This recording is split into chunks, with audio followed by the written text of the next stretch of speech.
It is 9 a.m. This advisory committee for Resilient Nevada meeting is going to begin now. At this time, I would like to call the meeting to order, and Joan, if we can get roll call started, I would appreciate it. Jessica Barlow.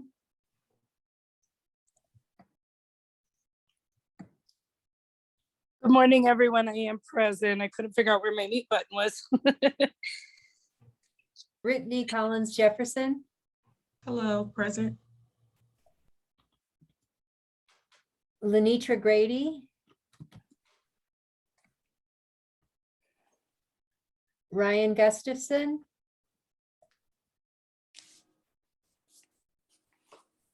Dr. Kamyar. Present. Carissa Loper is absent excused. Catherine Loudon. Cecilia Maria. Present. Elise Monroy. Present.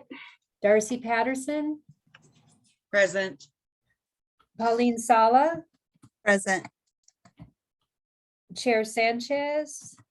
Present. Cornelia Sheehan. Present. Laura Sherwood. Present. Dr. Wagner. Present. Queenie Winbush. Present. You have quorum. Hey, Thank you, Joan. Joan. Oh, sorry. This is Ariana Saunders. I didn't hear my name called. Oh, down I'm here. sorry. Did I skip you? I saw you. I already marked you off. Yes, thanks. Ariana Okay. Saunders is present. There's. All right. Thank you, Joan, and thank you, Ariana, for speaking up. Sorry we missed you there. We will now move to agenda item number 2, which is public comment number 1. Do we have anybody interested or available for public comment number 1? I have one hand up. Please remember during public comment that we try to avoid repetition and limit your comments to no more than 3 minutes. I have one person. It looks like Patrice Saunders. Joan, can we get Patrice the ability to speak for public comment? There we go. Patrice, go ahead.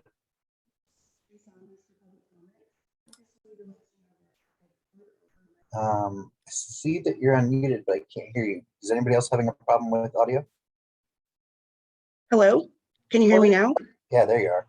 Okay, perfect. This is Katrina Saunders for the record. I sent over my recommendations by email, but she said she didn't send.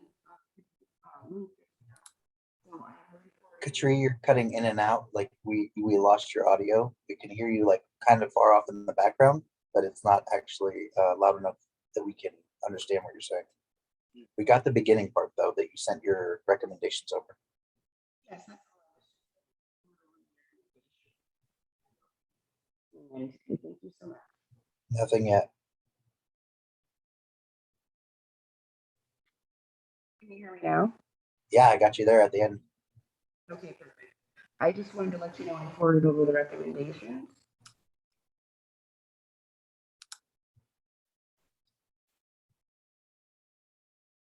Did not get that, Katrina.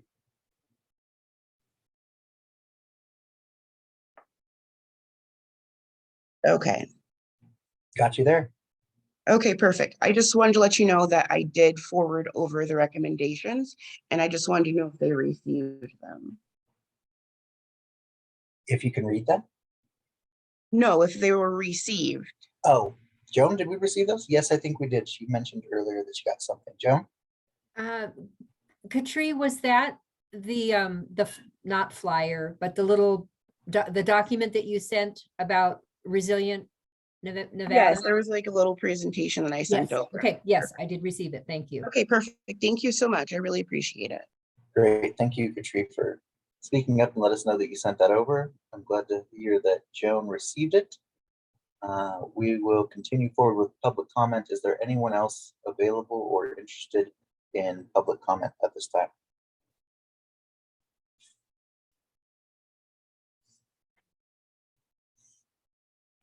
All right. I see no hands. Joan, do you think I'm missing anything? I don't see anybody else.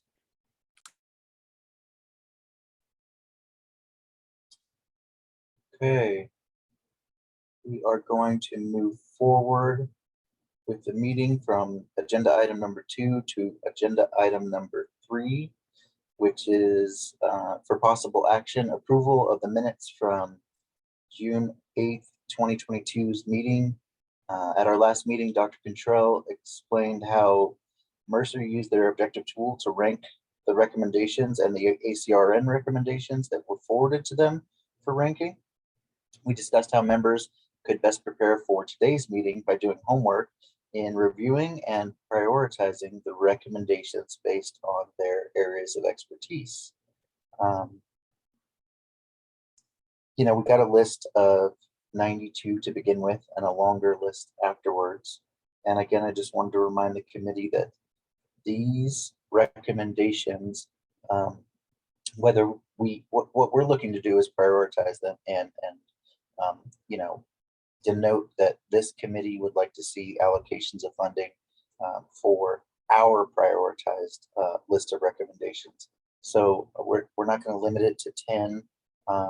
And just a side note that all these recommendations will be moving forward to the director's office, but our job is to specifically prioritize what is important to us after they've been ranked through the objective tool.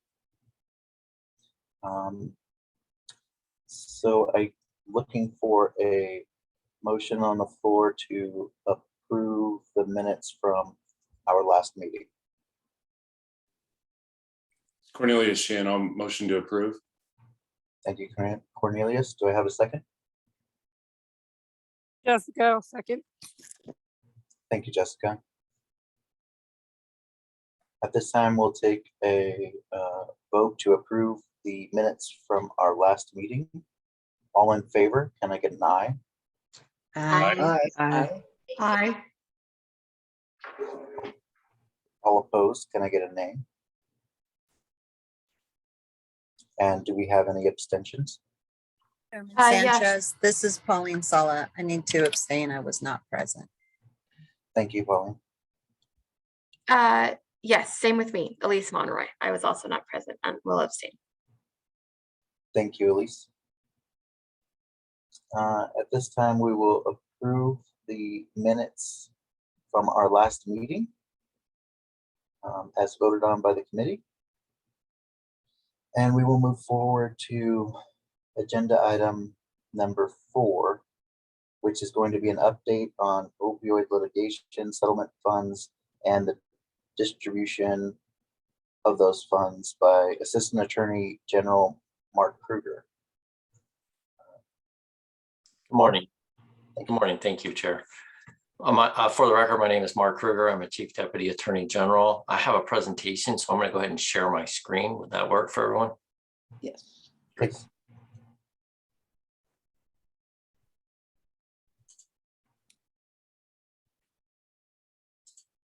All right. Can everyone see this screen with a blue slide deck? Yes, sir. Yes. Perfect. Okay. I'm cognizant of your guys' time. I will try to be brief, but some of this information is very important. So please feel free to ask any questions that you want. I may get to your questions and I'll let you know that if I do. But if I don't, I can certainly try to answer them right away or we can talk offline. So just as a brief overview, just what I want to cover in this slide deck is the status of the settlements. Some of this may be repetitive of what I've already presented, and anticipated recoveries, the status of the costs and the potential for Medicaid costs. The One Nevada agreement on opioid recoveries, we're just going to touch on that. I know we already talked about that quite a bit before. Resilient Fund for Nevada, you guys are no doubt experts on this area at this point, but I'll tell you how it interacts with the recoveries. SB 390 state needs assessment and the state plan, also in your bailiwick, local government needs assessment and plans, the calculation chart and allocation amounts, as well as the timeline, and then finally the anticipated allocation disbursements from the recent settlements.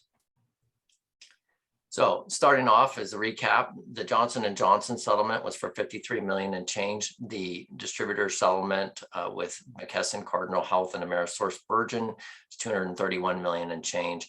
The total of both of these settlements ends up being a gross total of 285,188,201 and 67 cents. Now, as far as Johnson & Johnson goes, the timing for when we're going to receive those payments, the initial payment already came in on April of 2022. We were able to negotiate, unlike other states that have a 9-year tail, we were able to negotiate getting the bulk of the payment up front, which has a benefit because of the time value of money, with a final payment by 2025 in April.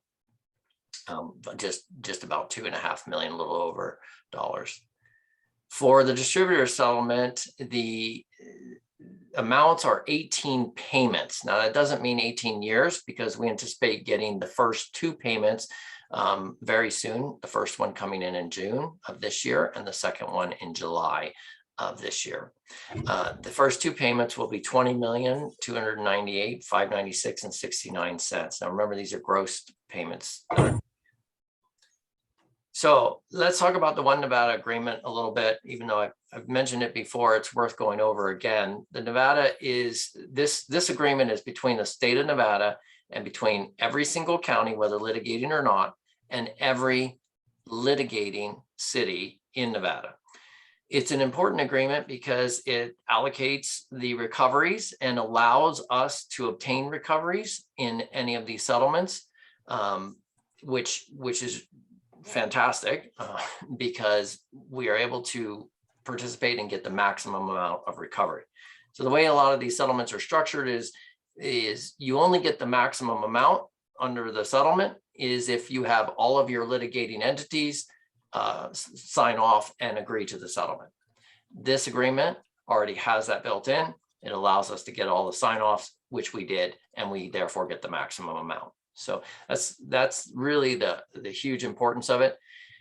For purposes of the state and the governments, as you all know, there is a little caveat that you can use up to 8% unless it's limited by state, the actual settlement. Like I think the bankruptcy in Purdue is going to limit it to about 5% for administrative costs, but you can use up to 8% for administrative costs, which allows DHHS in the state's case to be able to put resources to managing the programs and services they're going to be setting up. The advantages, of course, the One Nevada agreement are allowing the recoveries to be allocated when they come in so that the entire state can then coordinate efforts through DHHS and the counties. That's what we anticipate, at least, to basically implement the evidence-based abatement programs and services within the state. The counties and cities will be able to work together, not only among themselves, but with the state as well. And that we anticipate having probably geographically centric programs and services to address the opioids epidemic in different geographic areas of the state. And then finally, this ensures that Nevada qualifies for the recoveries, the maximum amount. And it also makes sure that everyone understands that even though the settlements require it, but the One Nevada agreement also requires that the money is actually used for abatement. It doesn't go to the general fund, it doesn't go to county's general fund, it goes for abatement, and it must be used for that purpose. So local governments, pursuant to the terms of the One Nevada agreement, they also have to use the money for abatement, and they must submit annual reports to the Attorney General's office on the use of the funds so that we can ensure that they are complying with the agreement and with the underlying settlement agreement. All right, the gross amount that comes in, unfortunately, litigation is costly, but it also, litigation allows settlements to occur. And so what the One Nevada agreement did was contemplate that there are lead litigator costs. Right now, the state is the primary lead litigator because our litigation is further along than any counties or litigating cities in Nevada. And so we bear the brunt of the costs. But as is typical in any kind of litigation that has a lot of plaintiffs, and in this case, the state and different counties and cities. The lead litigators should have the costs removed from the settlement up front, and that's what the One Nevada agreement does. So we can pay these costs and be done with them, and then take the residual and allocate it out among the parties to the agreement, the signatories. So we already paid out $16,538,249.51 from the McKinsey settlement. As you'll recall, that was a separate first initial settlement that came in for $45 million. From the J&J settlement, we are going to pay out the next costs for the lead litigator. Why I do not have an exact dollar amount is because it will be calculated as of June 30th.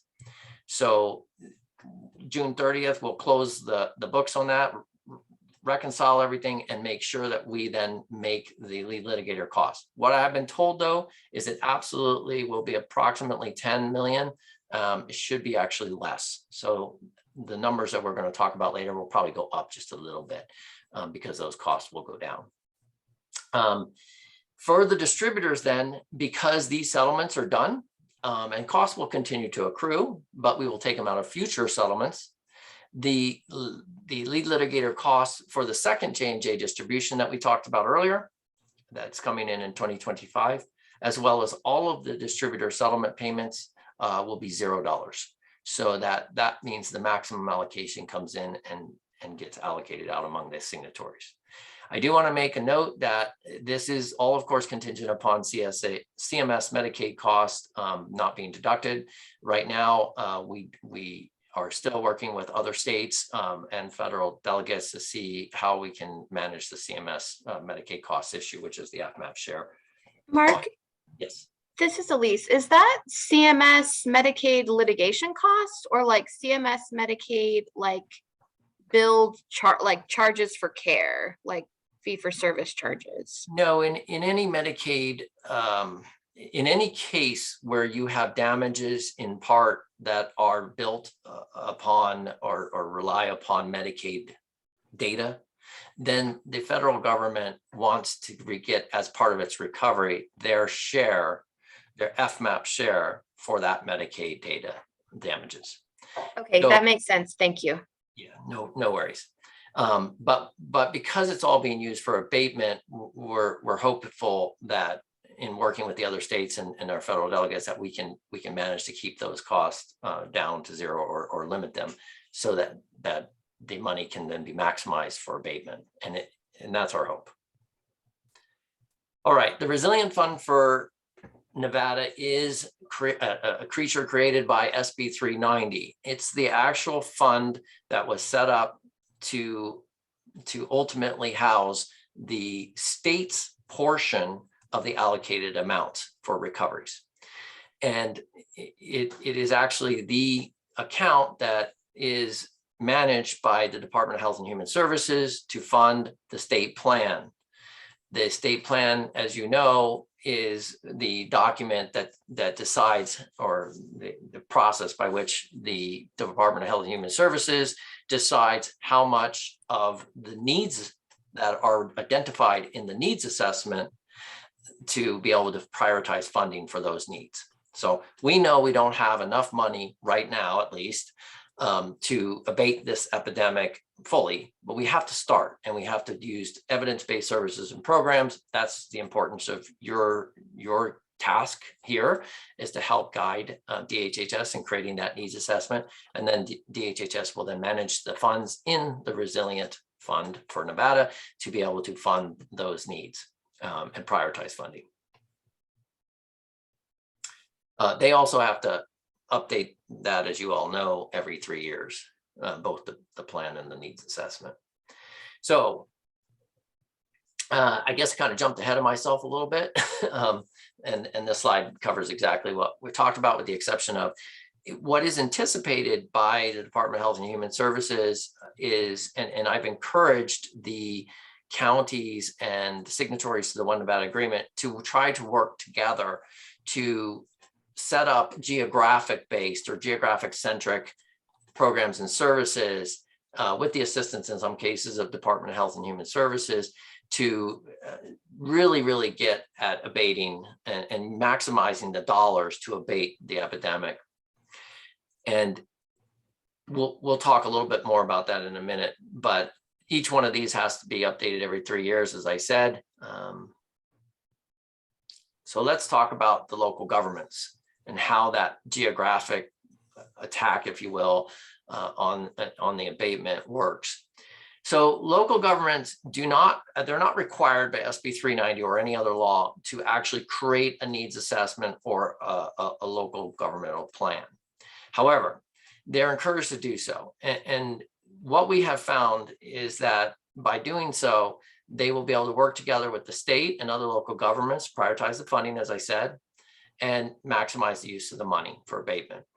It also helps with long-term planning for use of the money, because you have short-term needs that are going to be identified, but you're also going to have a lot of long-term needs. And because we're not receiving this money, but over a 16-year period, it is very important to take the dollar amounts that we get in and say, okay, what can we fund long-term, knowing how much money we are currently getting in. So counties may, though, however, create a county needs assessment and county plan. The legislature through SB 390 thought it was important that recognizing counties, especially the rural counties and frontier counties, don't often have the skill set to be able to generate or create a county needs assessment or county plan. So they put in a requirement that DHHS assist those counties that want to create one and help them stand up a state county needs assessment and county plan. In order to accomplish this and kind of get the ball rolling, what we did was we went and asked NACO, which most every county, I believe, in Nevada is part of, Nevada Association of Counties, to see if they could actually be the conduit between the Department of Health and Human Services and the counties in order to facilitate these county plans, timing of them, everything else that goes along with it. And it's worked out really, really well. My hat's off to NACO and DHHS for working so well with counties. We've really built a great rapport with the counties and the litigating cities throughout this process. And I can say that I have had a lot of success moving data and information to make these settlements happen very quickly. And all of them are very much partnered with the state on this, which is a fantastic thing to see. Counties that want to create the plans would then, and like a county needs assessment and county plan, would then get assistance from DHHS to get going on that. And some of them have done that. A lot of them have done that. In fact, my discussions with counties are as they recognize the need, and the pandemic really brought upon this recognition that there is a need to work together. And so that I anticipate a lot of counties doing this. All right, so now we're going to talk about actually what's going to get deposited into the Resilient Fund for Nevada. And I promise I'll continue to keep this quick, but the numbers can get a little daunting. So please jump in if you need to. The total actual and estimated deposits into the Resilient Fund. Well, the reason that they're actual and estimated is that some of them are actual and some of them I can only estimate, again, going back because I don't have a final figure for the cost, the lead litigator cost. So from the McKinsey settlement, $28,461,750.49 was actually deposited into the Resilient Fund. That's the amount that's in there now, absent any expenses that DHHS has used to help start the process of drafting the state needs assessment and state plan. I do need to note that the fees of $5 million and change were deferred at the time so that we could put a bigger corpus in. The outside counsel agreed to that at our request, and those have to be deducted then from the next, the J&J settlement. So with the J&J settlement, deducting that, now remember, the J&J and the distributors go through the One Nevada agreement. So with the deductions, we're going to see an approximate amount of $9 million and change from the first J&J payment into the Resilient Fund. And the distributor's first payment will be, it should be an exact amount actually of $3,516,000 as you see here, and $3,695,000 and change as you see here for the second payment. So the total estimated initial deposits to Resilient Fund in Nevada, if my math is correct, adding all of this up, is $44 million, almost $45 million. That will be in the Resilient Fund. Now, these are just from these settlements, and we are not done. We're continuing to litigate, and there may be additional settlements in the future. But for now, for long-term strategic planning purposes, this is a good amount to work with. And as I said, we should see that go up just a little bit depending upon the fees, not much. All right, now I'm going to turn to the chart. I created a chart to kind of put this all into perspective of the total J&J and distributor settlements, and then the allocation amounts that go through the One Nevada agreement for purposes of the state assessment. So here's the chart that gives you the settlement names. And as you can see on this top chart, this is separately stated because we have estimated costs of 10 million coming out of here. None of the costs, there will be no estimated costs coming out of any of the future payments regarding these two settlements. So just this first J&J settlement will have the cost come out. Again, there is a caveat, two caveats, I should say. One is that if that CMS issue comes up, that will adjust these numbers. And then as well as this is going to assume that there are no defaults in payment.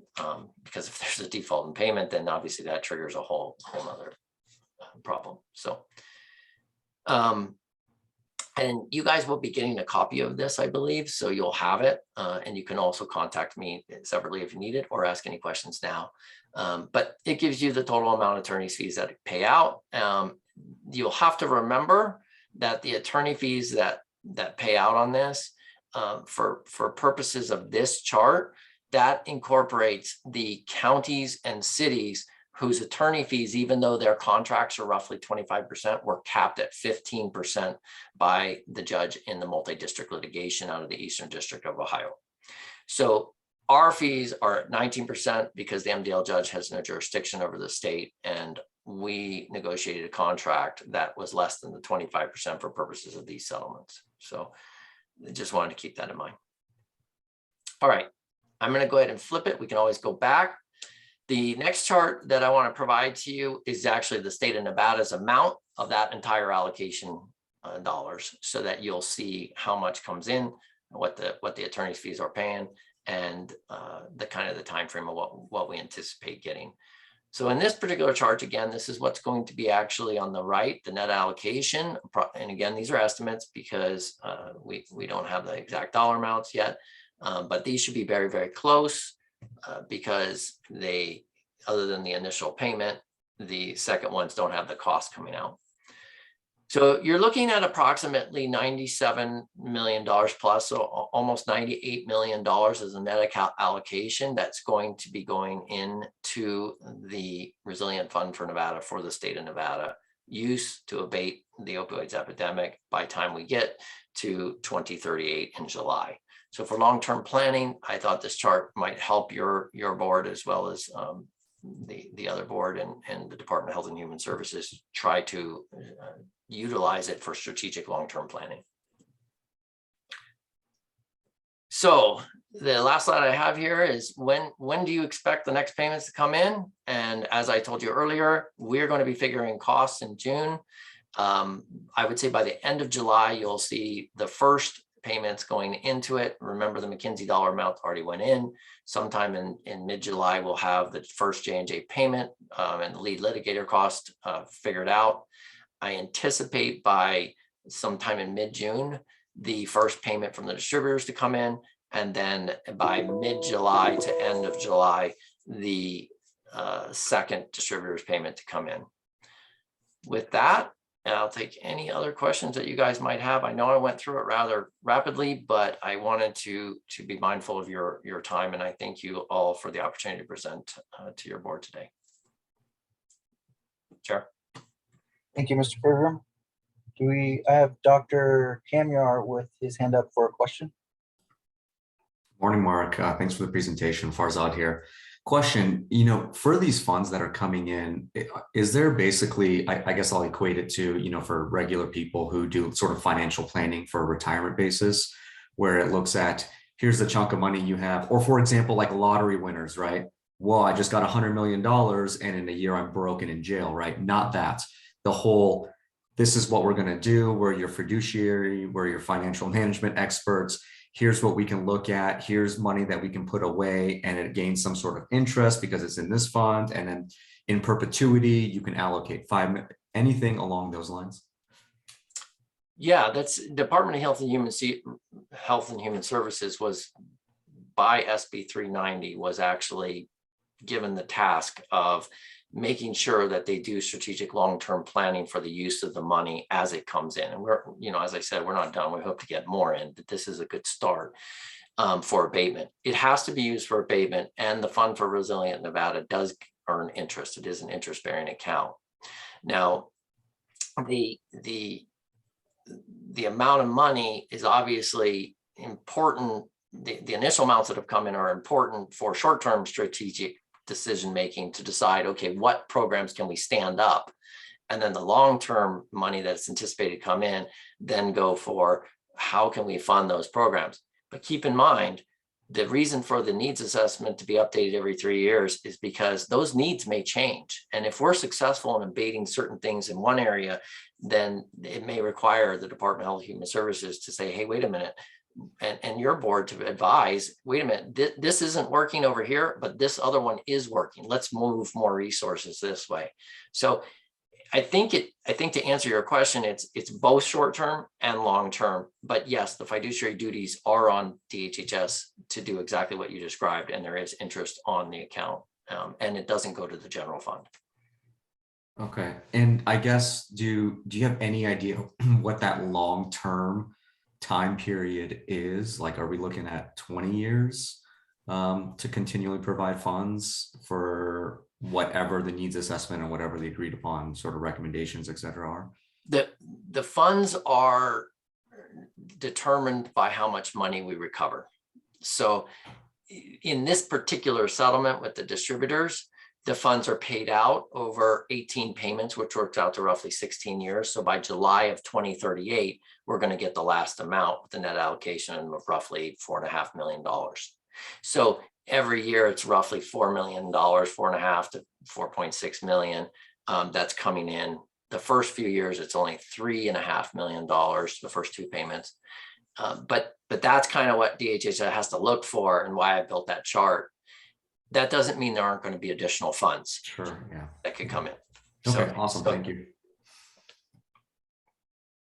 Thank you, Dr. Kemura, and thank you, Mr. Krueger, for answering the question. I have another question from Elise Monroy. Thank you, Chair. This is Elise for the record. So just a clarifying question. During past meetings, I was just looking through my notes. I couldn't find it, but maybe 2 or 3 meetings ago, we were told by DHHS state staff that local governments would need a needs assessment in order to spend the funds. And now we're hearing from the AG's office that there is no requirement for a needs assessment.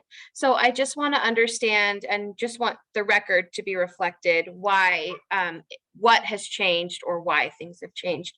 Because it was my understanding that it was Senate Bill 390 that was dictating the requirement for the needs assessments. Mark Krueger for the record. Thank you for the question. I can clarify that nothing has changed, I guess is the short answer. Let me go ahead and explain. The SB 390 provided the opportunity for DHHS to utilize the fundings in addition to direct funding services and programs that they've identified in the state needs assessment and state plan. They were also allowed to incorporate in the state needs assessment and state plan the ability to grant fund certain monies out. That grant funding would operate in the same manner too, and I see Dr. Woodard is also on, she might be able to also supplant some of my information as well. But that is my understanding, that state funding and state needs assessment and state plan would allow the grants funding to also help assist county governments. However, DHHS was tasked also with developing regulations regarding those grant process. And in those regulations, DHHS has determined that the counties need to provide a state county plan, county needs assessment and county plan in order to qualify for that funding. Does that answer your question and make sense? And I'll certainly turn it over to Dr. Woodard to help provide more clarity if you need some. More, please. Thank you. Stephanie Woodard for the record. Thanks for the question, Elise. There's been a lot of confusion around this. And so I think that offering an opportunity to just clarify on the record. As Mark said, so the One Nevada agreement essentially requires counties to use their allocations in accordance with the state plan. So it does not require them to do a needs assessment. However, should they decide that it is good practice to do a needs assessment, to develop their own local plan to determine how their dollars are going to be used, they have the ability to do that. And we wrote into 390 the requirement for DHHS to offer support to local jurisdictions in order for them to be able to complete a needs assessment. In addition to that, many counties have not only realized it's good practice to do a needs assessment to help to direct the dollars that they're getting through the One Nevada agreement, but also to be eligible to be able to apply and potentially receive funds from the Fund for Resilient Nevada. It is required that they have a needs assessment. So that is where the requirement comes in, not necessarily through the One Nevada agreement, but if they want to be eligible for funds for Resilient Nevada, they must have a needs assessment. So then let's say Churchill County, just to pick a random county, Churchill County wants, so they get their, well, let's say City of Reno, because I know that they were a litigant. So City of Reno gets their portion from the One Nevada agreement that they don't have to do a needs assessment to get. So the City of Reno gets their One Nevada agreement money. So then the City of Reno, let's say, decides they have a different need or additional needs, and they want funds from the fund for the Resilient Nevada. They have to do a needs assessment for those funds, correct? So the county needs assessment would allow for counties to be able to apply for funds specifically for the Fund for Resilient Nevada. We relegated it to counties primarily because in larger jurisdictions, you may have several cities that are in litigation as well as the county. And really, we want to make sure that we've got synergy between different jurisdictions, specifically when they cover same geographic areas, to make sure that everyone is working off of the same needs assessment. Besides the fact that, Elise, and sorry, Stephanie Woodard for the record, you know as well as I do, the difficulty that it would be to really do a needs assessment in such a small jurisdiction, because we don't typically aggregate data down to that. Yeah.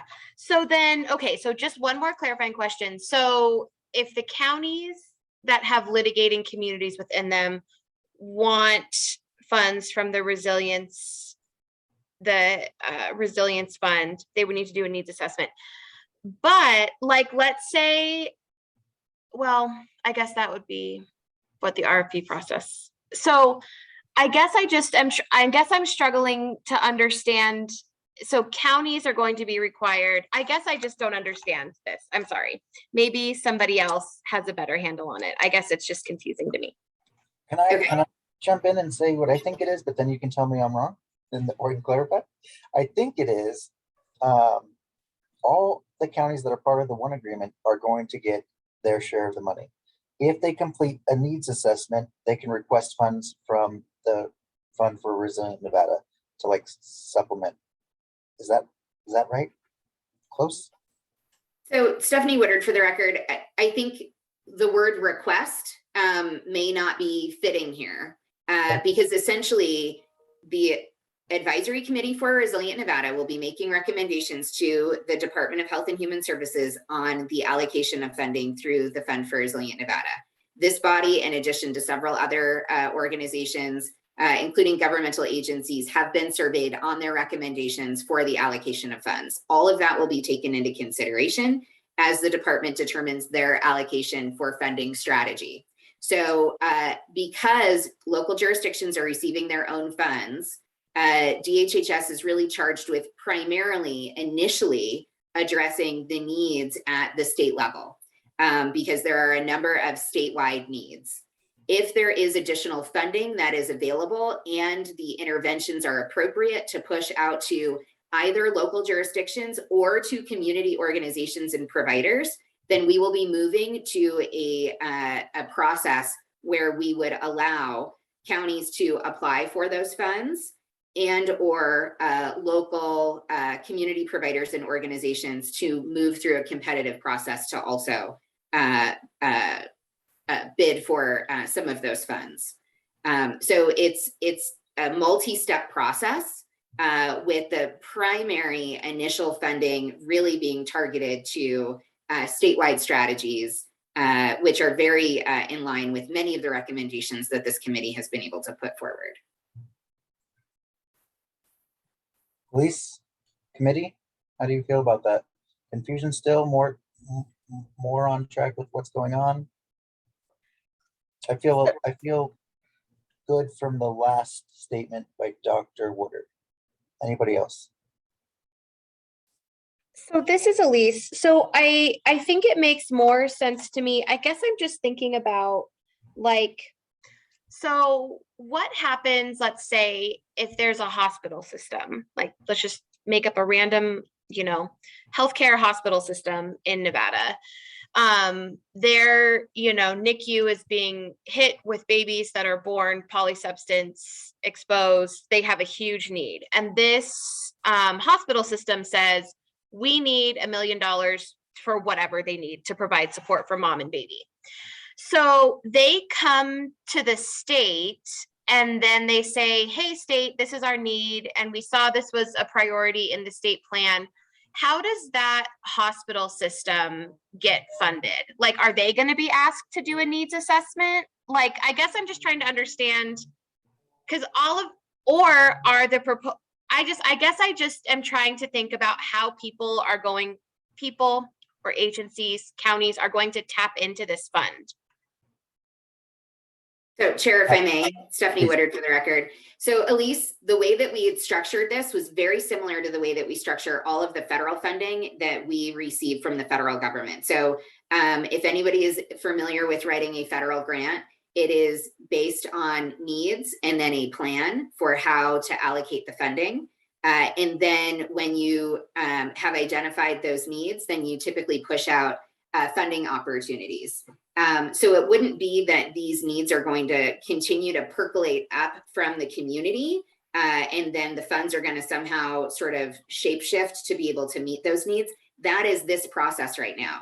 The needs assessment process at the state level really is to be able to really concisely define what the needs are, look at the gaps, and then identify what those priorities are. Those priorities will then be considered in how the department is going to allocate funding. A similar process should be not required by SB 390 unless they're going to ask for Fund for Resilient Nevada funds. But a similar process really should be happening at the local community level, where they can determine what the needs of their community are, where the gaps in their service delivery systems are, and then how they will be allocating their own local funds to be able to help to address those gaps. So what we are saying pretty consistently is that if a local organization or entity who's been involved in doing this work has ideas around how the community would best be served by allocating their local funds, first, they should be working with their local communities to help to identify where those needs and gaps are and make recommendations based on what their experience has been with what those needs are to help shape the local community plans for allocation of funding. In addition to that, then we have this parallel process that really is focused on statewide needs, gaps, and recommendations. Chair, if I might add something, and Dr. Woodard is the expert in this area, so it's beyond the legal area. But it's my understanding as well, and Dr. Woodard, you can correct me if I'm wrong, but the purpose behind all of this is to also encourage collaboration. And so it's my understanding that certain counties can also get together, especially if they're geographically centric, that they could work together to develop a county needs assessment that really covers all 3 of those counties, or 4 of those counties, or 2 that have gotten together. I'm not entirely certain if that's accurate, but maybe Dr. Woodard can provide a little bit more information. But it kind of throws out the idea that you can see how the needs that are identified then are figured out how to then spend the money so that you can truly get a handle on abating this epidemic.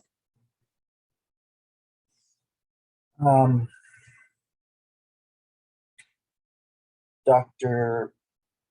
Woodard, can you confirm with what Mr. Krueger just brought up? Oh, looks like we lost Dr. Woodard. Let's move to Dr. Wagner's question. Yes. Oh, Sorry. ahead. Sure. Um, So Stephanie yeah, Woodard, please. for the record, there might have been a lag in the line. So just to reiterate what Mr. Krueger had said, yes, especially for some of our smaller rural and frontier counties, we are seeing several of them really come together to develop a regional plan where they can actually share resource. We know currently it is not unusual for individuals in a community where they already lack resources to actually go to receive those resources in neighboring communities and counties. So for many of the counties, they really are seeing that there is a strength in numbers to be able to strategize at a regional level. Thank you for the clarification, Dr. Woodard. Dr. Wagner? Hi, thanks, Carla Wagner. I want to try to rephrase and confirm what I'm understanding. So our job here with setting priorities for this fund is not to create some sort of pot of money to which individual entities will apply and ask for funds to do what they need to do. Our job with setting priorities for this fund of money is to say, here is a unique set of dollars that are administered by the state that can address statewide and system level things that are not addressable through other funds, or gaps that we haven't been able to fill with other dollars. And we can think on a 16 to 20 year time horizon about how we want to use this special pot of money to do things that we are unable to do, coordinated at the state level, not pushed down and applied for, but coordinated at a higher level. Am I getting it, Stephanie? So, Chair, if I may. Please. So Stephanie Woodard, for the record. Carla, yes, and if the state identifies a need, so very similar to, let's say, naloxone distribution. So we've got state opioid response grant dollars that has been the funding stream that we have used specifically to do naloxone purchasing and distribution. If we determine that the funds in state opioid response grant are not sufficient to be able to do this work, and we want to push dollars for naloxone dispensing down closer to the community through the Fund for Resilient Nevada, what we would be able to do, if that is a priority and there is an allocation of funds to be able to do this, right? So there's a lot of ifs built in here. So it's a gap. We need more naloxone in the communities. We need a saturation plan. The saturation plan determines that we actually need more community organizations and entities to be able to distribute naloxone. And the state identifies that as a priority through which we want to allocate funds for Resilient Nevada to do. We may then move to what we would consider a competitive funding announcement to say it is a priority of the state to find additional partners in our communities to do this work on the state's behalf. At which time we could offer a competitive funding opportunity to have entities in the community come forward and say, we want to partner with the state and dispense naloxone on the state's behalf. And therefore we are providing an application for us to be able to do that. So it does still allow us to use a competitive process to identify key stakeholders in communities to help to do some of this work on the state's behalf.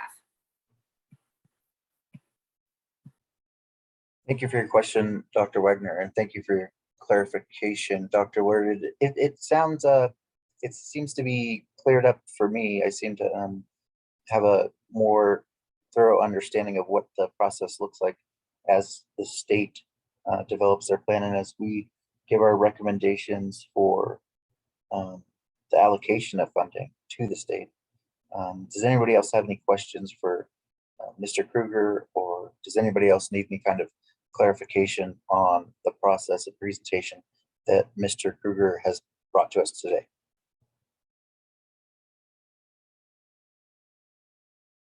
I do not see any hands up.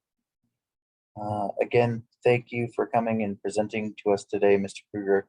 We appreciate your time and your work and your effort in helping us get a better understanding of what it looks like as we move forward and as this committee puts together its recommendations and report to the state. Thank you. Thank you, Chair, and thank you, everyone. Just as a side note, before we move on to the next agenda item, I'd like it to be shown on the record that Pauline Salas has left our meeting. I believe it's temporarily, and she will be back. But in the time that we had the presentation by Mr. Krueger, we also had, actually don't see her anymore. Catherine Loudon was here, but she stepped out also. We still have quorum, and we will continue forward with the meeting. At this time, I would like to move to agenda item number 5. And this is the big chunk of work we have for the committee today. Agenda item number 5 is for possible action, discussion, and possible approval of prioritized recommendations concerning the allocation and distribution of money from the Fund for Resilient Nevada. So we've had a week to do our review and prioritize our recommendations. Recommendations marked on the screen that you are seeing now, being shared by Kendall Holcomb, who is part of the state team. If they're marked by blue, they were added by governmental and state agencies. Those marked in yellow are ACRN additional recommendations. As we move forward, we'll be moving through category by category in the legislative box or column. And Kendall will hide any of the recommendations that the committee does not wish to elevate or move forward as a prioritized recommendation.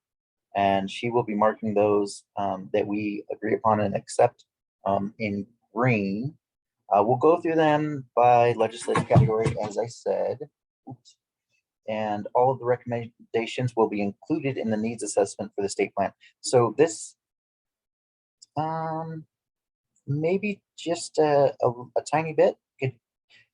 Committee, Kendall's going to zoom in just a little bit so we can get a better, there you go, that's perfect right there. So we can better see the recommendations each individually and go through them. I was saying that the recommendations that we have on this list as a whole, there's 100 and something of them, are going to be presented to the director's office, but our job is to prioritize and kind of elevate as a prioritization which individual recommendations that this committee wants to move forward. And again, we're not going to limit it to 10 or any certain number, but we're going to go through and see what each individual member and the expertise that they bring, what they thought that would be important, kind of bring it up, discuss it, agree on it. We'll have it highlighted section per section. And then at the end, when we have our 50 something plus recommendations, we will vote to approve them.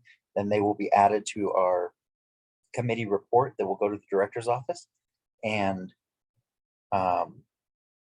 we'll be moving forward.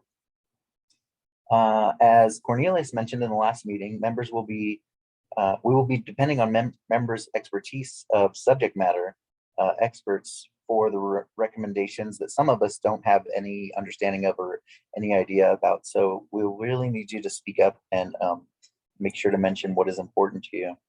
Dr. Kemmer, you have a question? Yeah, Farzad Kamir here.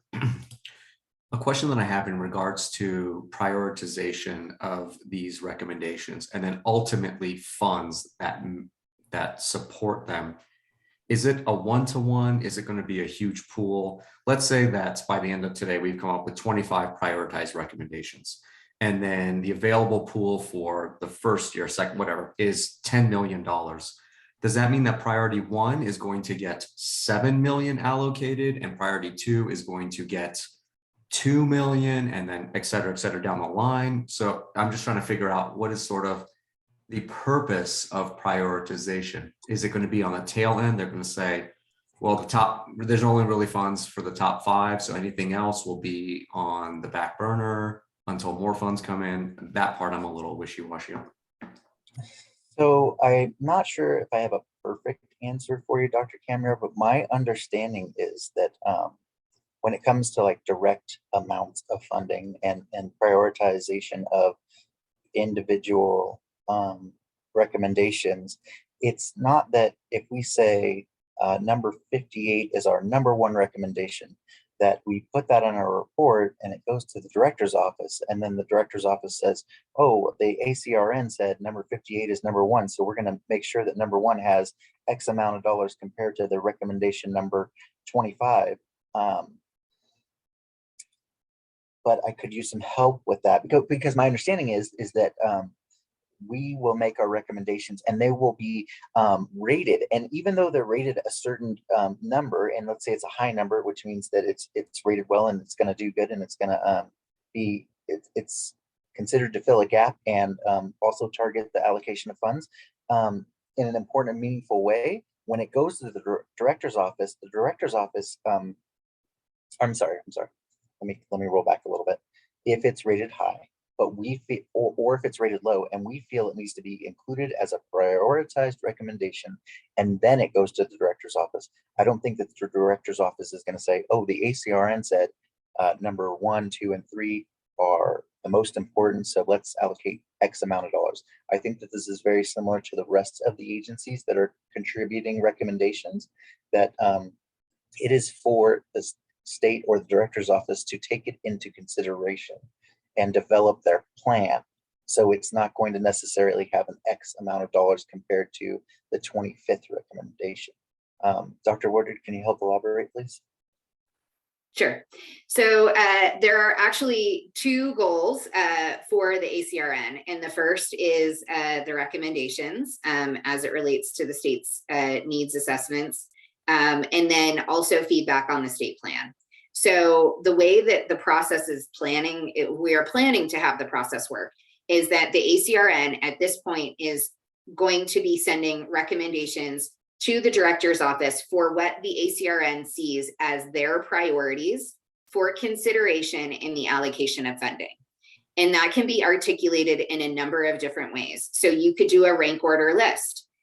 You could say that based on what we see as the needs, these are our top 10 or 25 recommendations.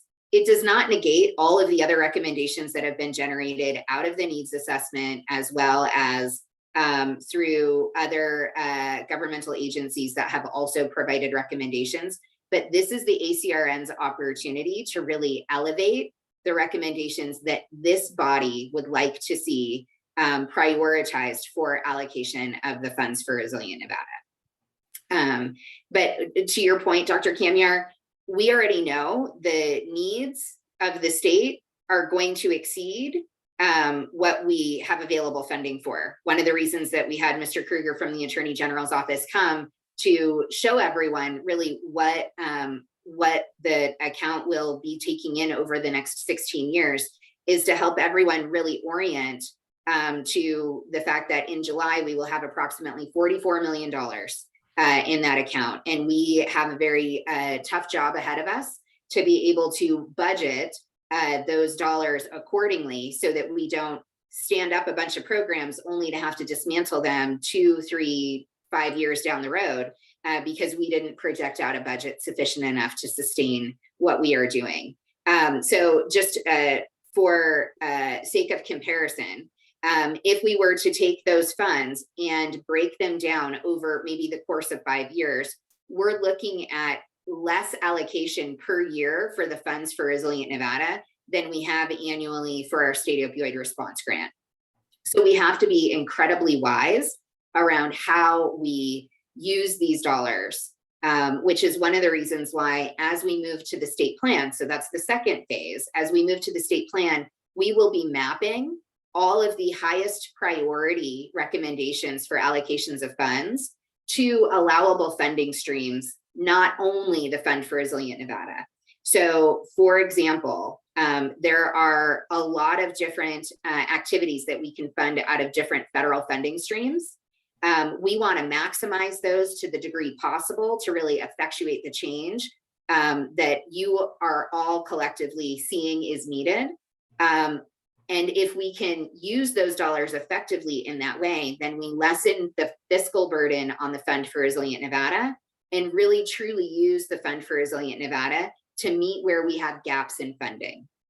And that will allow these dollars to have the maximum benefit without the chance to supplant federal funds that can already do some of this work.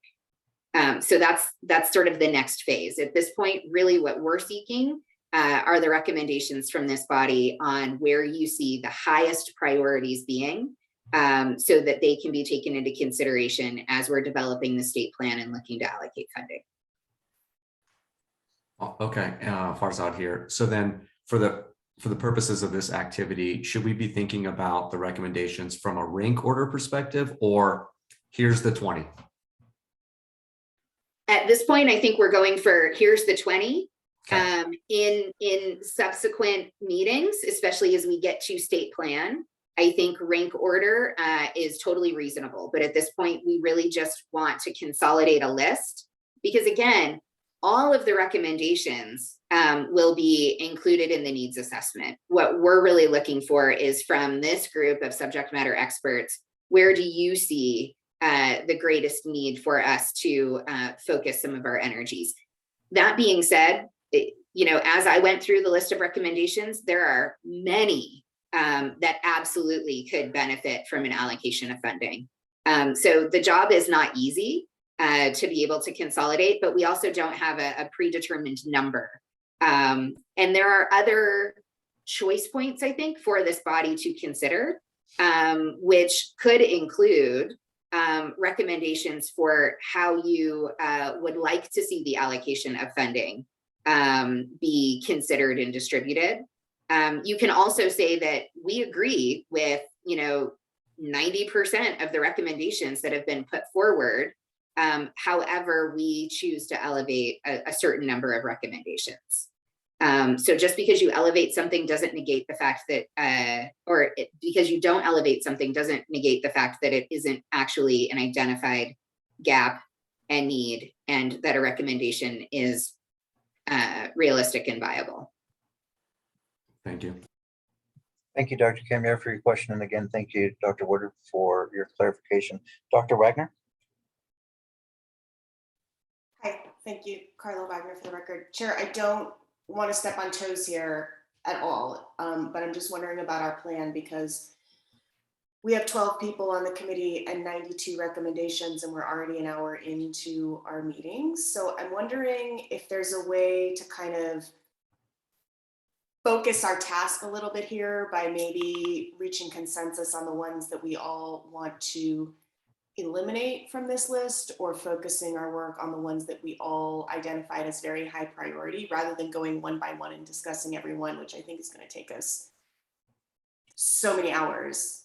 Yes, thank you, Dr. Do you have a plan for I do. something like that? We got a Okay, plan. good. Yep. Thank you. It's looking good. I'm confident. I feel like, we're 2 hours left, and I think we can get there. As long as we keep pouring, we should be fine. So with that, we look good on the hands and the questions.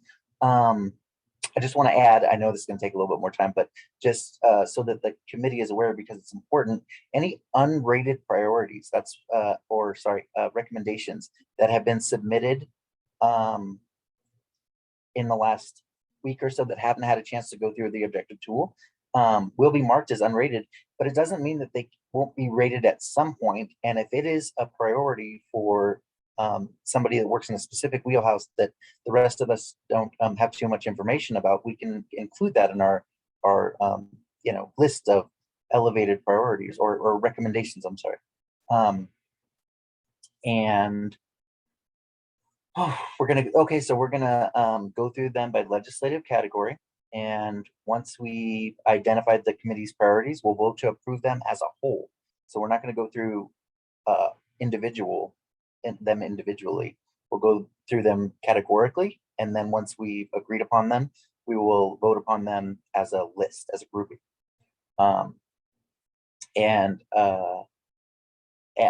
At the end of each legislative grouping, I believe I'm going to entertain a motion to accept the recommendations. Well, no. We're doing one motion to accept all recommendations as a whole of the entire, every category. So let's get it started. One vote at the end. Thank you. Let's get it started. What we have on our page right now is a breakdown of the legislative category crisis services. Again, the ones that have been highlighted in yellow are additional recommendations that, or Kendall, can you give me a yes or a no if we have the top 3 in crisis services that are yellow? Have those gone through the objective tool, or have they been rated? I don't believe these ones have, because they're yellow. Okay, thank you. So committee, we have 4 items that are recommendations that fall into the crisis services section. Do we have any committee member that see these as a priority and would like to talk about them and add them to our gigantic list at the end of prioritized recommendations by this committee? Elise, please. Hi, Chair. Thank you. This is Elise for the record. So I am generally supportive of these 4 things. I will say I'm a little concerned with some of the vague language, specifically in recommendation 69, ensure adequate funding. Adequate funding is that $1 million, $5 million, ensuring adequate funding for a system like 988 could eat up the entire fund. So I just want to make sure that it's not, I'm just concerned about the vagueness. I also went through the list, the full list of the 92 or whatever yesterday, and was not concerned, but confused because there were a number of duplicate recommendations that read like duplicates, and a number of recommendations that should and could probably be collapsed into each other. This bottom one that's highlighted is related to work that the OD2A program, which is my program, has done to identify a minimum data set for law enforcement. Further down, there were at least 2 other additional recommendations related to law enforcement data. So I guess I just want to make sure, as we're coming through this big list of over 100 recommendations, that everything that is couched together is couched together. Well, so I mean, I guess at least we're going to, so right now I want to stick to the crisis services, but I get your question. When we see overlap, what are we going to do about it? Are we going to suggest or make a recommendation that we right now in this moment smash them together and get them to be one thing, or group them together and say, here's 3 things that are very similar but have a little bit of different wording? We're not going to get into that as much, but we are going to, if you feel that those are important, then regardless of the fact that they may be very similar and may need some wordsmithing, we're going to move them forward. So again, all of these entire 100 and something recommendations are moving forward. So okay, the director's office will see them. Our job is to this is what we've come up with. We're going to pick the ones that are important to this group to be considered for allocation of funding. And there will not be wordsmithing or changing of these recommendations Okay. as far as like group smashing them together because they all talk about the same thing. We have a bunch of hands up. Maybe we'll get sorry about that. Go ahead, Elise. I No, apologize. I was just gonna say, understood, and I'll revise my comments to say, I support all 4 of these moving forward, but I am concerned about the vague language specifically around funding for 988 as to ensuring adequate funding. That can mean anything and can easily eat up the entire amount of funding that we have. Yes, and I agree with you. Thank you. Dr. Camera?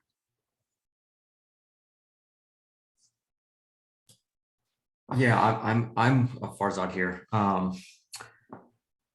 I will echo what Elise is saying, right? Like kind of the first 2 read the same to me. It's like we need crisis stabilization units, right? My nitpick about this is and this is sort of how I am approaching every single recommendation is when evidence or an evidence base or evidence informed is available and applicable, yes, that's like by default. What I sort of struggle with is this, are we talking about substance related crises or general crises as we think of from a mental health standpoint? So we're talking about number 58? 58, 68, yes. And then I mean, 69 is talking about the state 988 crisis line. But effectively like, okay, so let me come at it from a provider perspective, right? We get a call for crisis that someone is having a suspected overdose, right? Are we saying that there's any crisis service that's going to only intervene at that local site and this person will not make their way to the hospital? No, we're saying that there's a problem, there's an issue, and that we could use support on this issue. Dr. Woodard, does that sound accurate? Yes. So again, I think part of the struggle that I'm hearing, so I just want to reflect this back, is that there is a concern that somehow a recommendation is going to come from the ACRN, and then that recommendation is just going to completely direct the funding to be allocated to that one thing. I stand here before you to say that there will be a lot of critical thinking that will be going into the development of the state plan and the allocation of funding. So Elise, I heard your comment earlier around this concern that if you move this recommendation forward to ensure adequate funding, that somehow, that one recommendation would somehow take on the bulk of or the entirety of the Fund for Resilient Nevada. And I would say that is incredibly unlikely because the director's office really has to take into consideration all of the needs, all of the gaps, and where we can effectuate the greatest amount of change with the small amount of money that we will have to be able to allocate. So there is a lot of thought and consideration that will go beyond this. Really, to Dr. Kamiar's point,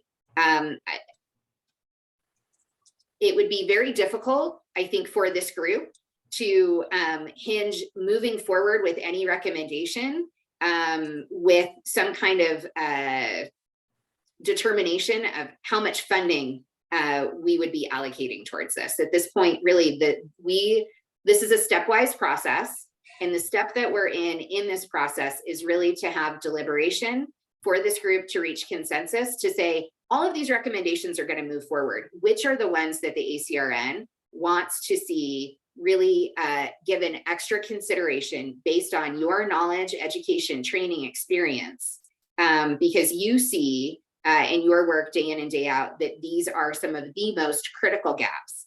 And that by your recommendations, you see that if we could address this gap with this recommendation, then we would be able to make meaningful change in addressing the risks and impacts and harms of the opioid crisis. So Along those lines, so Dr. Kamiar, if I can try to come in with the assist, I think what you're asking is, do 68 and 69 fund crisis supports in a way that they do what Mark Krueger said earlier in abating the opioid crisis, and not just fund crisis services in general? Is that right, Dr. Kamiar, or have I missed your comment? No, yeah. So this is Farzad. Yeah, yes, basically, right. Because I think there's a difference between, effectively substance-related crises or substance crises, opioid types of things, and I'm suicidal, which is sort of the traditional, right? Let's call it, well, yeah, broad strokes, crisis management. And then I heard that we're not supposed to be doing this, but I'm trying to find what's the fundamental difference between number 58 and 68. It sounds like they're both saying we just need crisis. One calls it crisis stabilization units. The other one calls it mobile crisis. I'm guessing those are different, but this is sort of what I struggle with, right? These are going to be bullets that show up somewhere, and then someone's going to interpret them. And that could be fundamentally different between me being like, this is how I'm reading it, so I support this, and I'm making this recommendation. Well, again, we're going to have a team in the state and the director's office working on this, and that their team is going to be a team of experts that has an awareness and is inserted in the statewide issues. And when they consider the recommendations that we move forward, they'll be looking at it thoroughly as far as how can this recommendation support the abatement or remediation of the opioid epidemic. But I think that if we take it, we can keep it broad, but I really want to narrow it down. I want to narrow our focus down. And I think that what Dr. Wagner said last meeting, it really clarified it and helped me think about it as far as the ACRN recommends this action be taken to remediate the harms and risks and impact of opioids. That framework helps me stay focused. And yes, I see what you're saying, Dr. Kamiar, as far as there are little differences, but this is the way, when you were speaking, this is exactly what came to my mind, is that there are little differences, and how do we ensure that this recommendation goes to the allocation of funding towards opioids specifically. But if we think as the mobile crisis or any crisis services in Nevada as a whole, before they receive their person, or as their person is on their way to them that is going through the crisis, they may or may not know how opioids play into the situation. And you're right, at some point they might get 5 in a row that have nothing to do with opioids, but that doesn't mean that it would be any less important for this committee to support the funding of making sure that that service is running and running well and can take in people that have been affected by opioids. Dr. Wagner, can you jump in?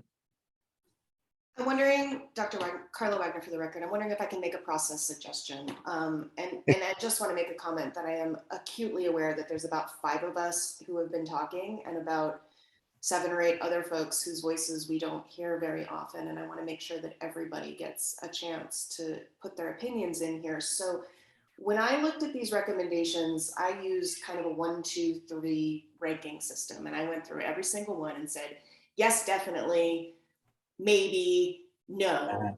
Do I think these funds should be allocated for this purpose? Not do I think this is a good idea, not do I think we need this, not do I think this could help save lives, but do I think these funds should be allocated for this process? Yes, definitely. 2, maybe, but maybe I need some clarification. 3, nope, I don't want to see these funds for this purpose. And I'm wondering if we could go through an initial process here with the whole committee where we kind of give our definitely, definitely not, and then ones that we want to talk about. So for example, these crisis service ones, sounds like to me there's some maybes if I knew a little bit more about it and could clarify and do a little wordsmithing. But if we spend our time now doing this on every single one, we're never going to get there. And I suspect there's probably some consensus and about ones we definitely want to keep, ones we definitely want to get rid of, and then we could have a more focused conversation. And then maybe that could also make sure that we pull in everybody's vote. Thank you, Dr. Wagner. Brittany? So I was actually just going to make a vote. I would say, I think like number 58 should be in that top 20. 68 and 147 are also very similar to 58. So maybe we should put those down in 91 and 92 position for now. Okay, so at this point, out of the category, legislative category for crisis services, it sounds like number 58 is definite interest of this group, but 68 because it's similar and 147 because it's similar are not so much. What I'm looking to do right now is have this committee kind of very similarly to number 58, how it is going to be, how it was just highlighted green on the left on the number 58. This now means that at the end of our meeting, when we vote, we're going to vote to approve because we've come to a consensus on number 58 that all the rest of the green ones in number 58 are going to be pushed forward as recommendations. If there's anybody that feels that number 68 or 69 or 147 should be included in that vote, then they should speak now so that we can get it added to our list of priorities. I understand the confusion and the questions surrounding words that need to be changed. A little bit of clarification on what the recommendation, how the recommendation could be more useful. But if we just consider what, and I'm looking at it as like a broad spectrum, right? And above I have these things that are important to me or that I know a little bit about, and I could say that they definitely need help. When I do that, I can put 58, 168, and 69, and 147 into, yes, I think all of those are important to be considered. And if you think that they're not important to be considered, then we want to hear why, which we kind of just did. They shouldn't be considered because they're too similar or the words need to be adjusted. Does that mean that this committee only wants to move forward to our final vote for the meeting of what this committee recommends as priority? Do we want to move forward only number 58, or do we want to talk more about 68, 69, and 147? I don't know if that made sense or if I addressed the right things there. Dr. Wagner. Hi, Carla Wagner. I would suggest that we kind of lump these all together into one recommendation that's about addressing crisis services. I think there's consensus that prioritizing crisis services that focus on opioids, we don't have to stick to exactly this language. And if we think they're all kind of similar, and if what we're all saying is there are some similar things here about crisis services, but we think crisis services should move to the top, then I say we just stick crisis services on there and then deal with the minutia in a next step. So, and that's that speaks perfectly to my point, is that we're not going to be adding any new recommendations to this list. So just writing down or adding a new number recommendation that says support crisis services. Instead, my suggestion would be for all four of these, the entirety of the legislative category of crisis services be a recommendation.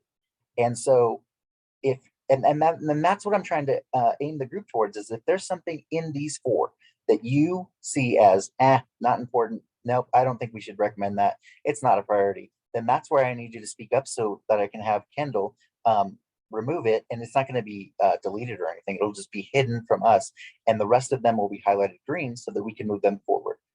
Cornelius? Thank you, Mr. Chair. Cornelius Sheehan. I think that's a great process recommendation. I think we should move forward that way. For instance, as we discuss these points, my experience, I'm seeing 68.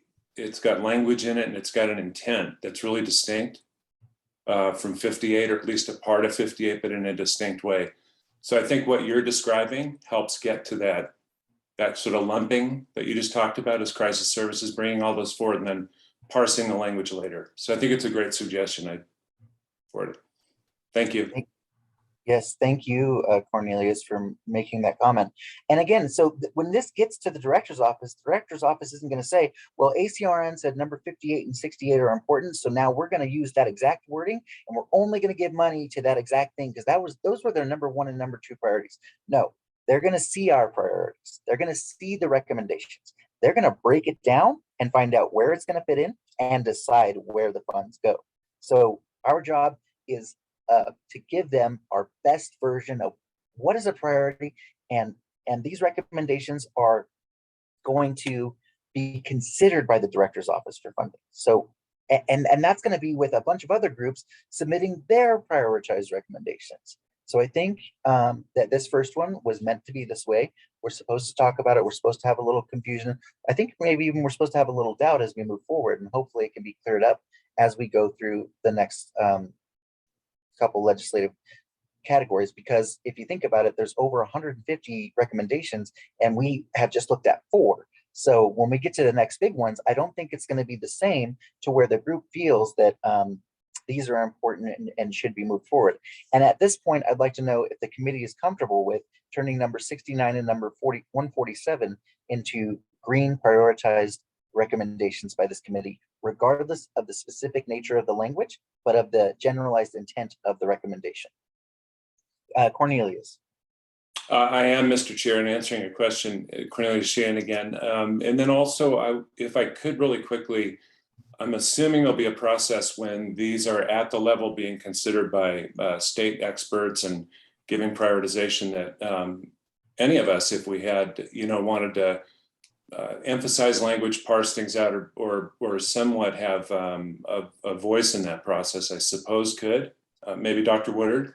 Yeah, that's a good question. I wondered about that as well. And I think Dr. Woodard, if you have a chance, thank you. Thanks, Chair. Stephanie Woodard for the record. So as I've said, we're doing this in a stepwise process. We will be taking these recommendations and then working towards drafting the state plan. The state plan will also then be coming back to this committee for your review and for your input. So that is an opportunity for us to say, did we get this right? Have we heard what your questions, comments, concerns were? Have we been able to successfully integrate your feedback along with other feedback to be able to develop a state plan that can be supported and move forward? So you will have, this is not your only chance. There will be other opportunities for you to continuously help to shape this process. Great. Thank you so much for the clarification, Dr. Woodard. And I don't know about for the rest of the committee, but for me, that takes a huge load off my chest because we submit something, the director's office processes it. They come up with this state plan and bring it back and say, is this what you guys meant? And then we have an opportunity to say, chop, chop, chop, that doesn't work for us. Let's take this out and let's add this and let's, you totally ignored this and see what happens. I don't know if that was accurate either, but I'm hoping that we can move forward.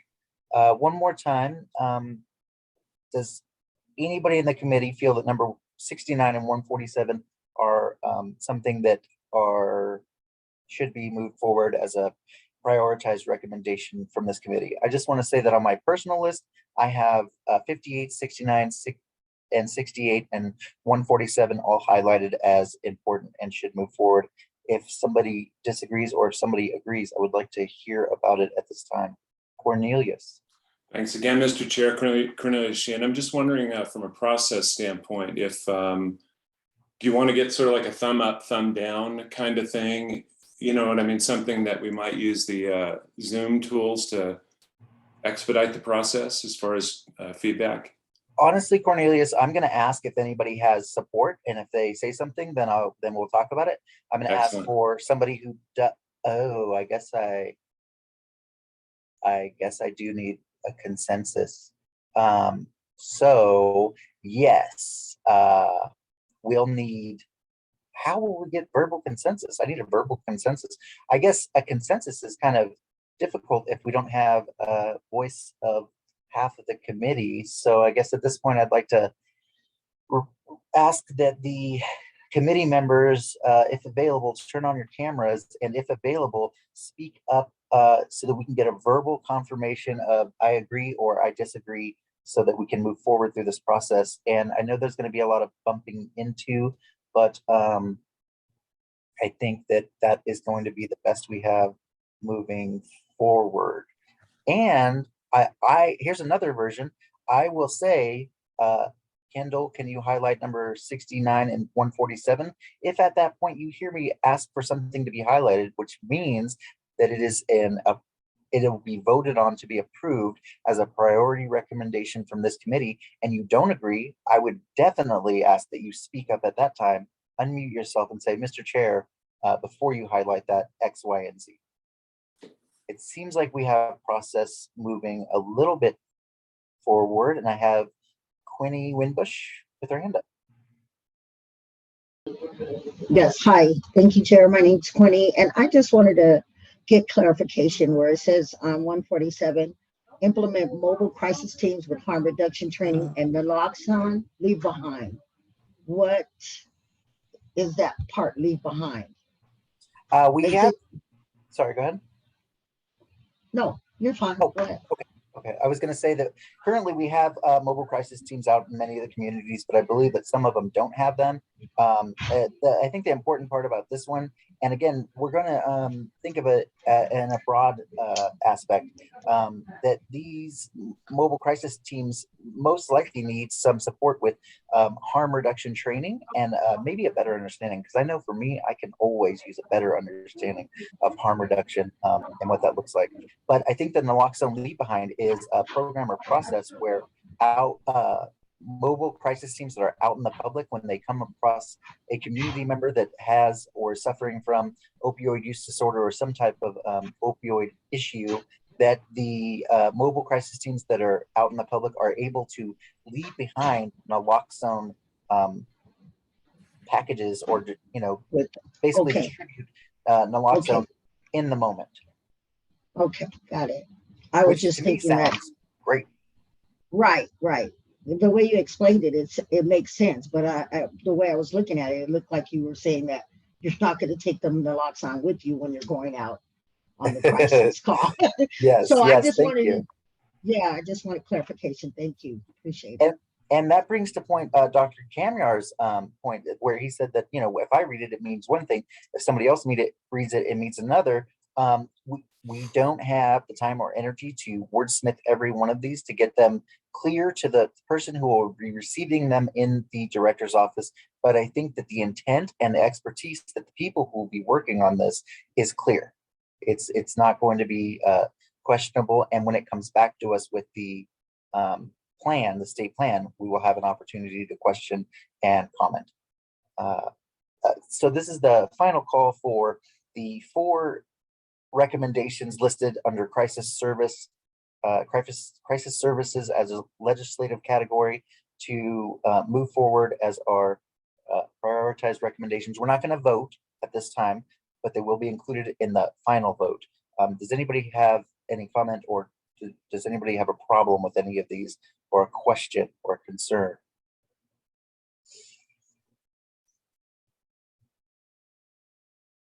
Let me check my panelist list. I do not see any hands up. At this time, I believe we have consensus. State team, if we don't, Dr. Woodard, if we don't, please direct me on moving forward. If we do, then at this time I would like, there we go. I think I got a thumbs up right there. I would like to move to the next legislative category, which is data. And because data is so large, the way that we're going to work through it is we are going to go through with what we see on our screen. Because we can't see all of the one below number 5, we'll start with number 1, 2, 3, 4, and 5. We have number 2 highlighted in yellow, which means that it was already a recommendation by this committee, either an individual member or something that we talked about. And as we move forward, I would like to hear from the committee which one of these 5, 1, 2, 3, 4, and 5, would you want to see elevated and move forward as a priority? If there are none, then I can just take a comment. Dr. Camera? Thanks, Chair. Farzad here. I might have missed this, but in the past week when we were asked for additional recommendations that are not here, and we sent those in, are those included here at some point? For example, I included one that was for the data, right? The data legislative section, or maybe even the gap. Yes. So again, any recommendation that was made by individual members or that has been agreed upon by the committee in previous meetings has been highlighted in yellow. So as you see, number 2 is highlighted in yellow. What that means is that so maybe you don't see yours, but we have a ton to go through in looks like maybe 10 or 11 to go through in the data category. And if you, by the time we get through the entirety of the data category, do not see your individually noted recommendation, then I would like to know, but I believe it is included and it will be highlighted in yellow. Does that make sense, Dr. Camera? Absolutely, thank you. Thank you. Dr. Wagner? Hi, thank you, Carla Wagner. Of the ones that are on the screen right now, number 3 and number 4 were my highest priorities and ones that I would like to see move forward. Awesome. Do we have any discussion on number 3 and number 4? I just would like to make a personal note that I did not highlight any of these because I really don't have too much understanding of the data and what it looks like and how it would affect our role in this process. Would anybody like to comment either for or against, or just to discuss number 3 or number 4 or another number that we're seeing in the data category? Check my hands list. I have one hand up. I can't tell who it is. There it is. Cornelius. Thank you, Mr. Chair. I believe all those ought to be included as well. I think I didn't author them, but I think they're critical, in terms of data gathering and understanding the epidemiology of the problem. I just think is so fundamental, to our task and to getting the funds headed the right direction. So I'd agree with Dr. Wagner. If I believe I'm agreeing. Is that right, Dr. Wagner? That's what you said.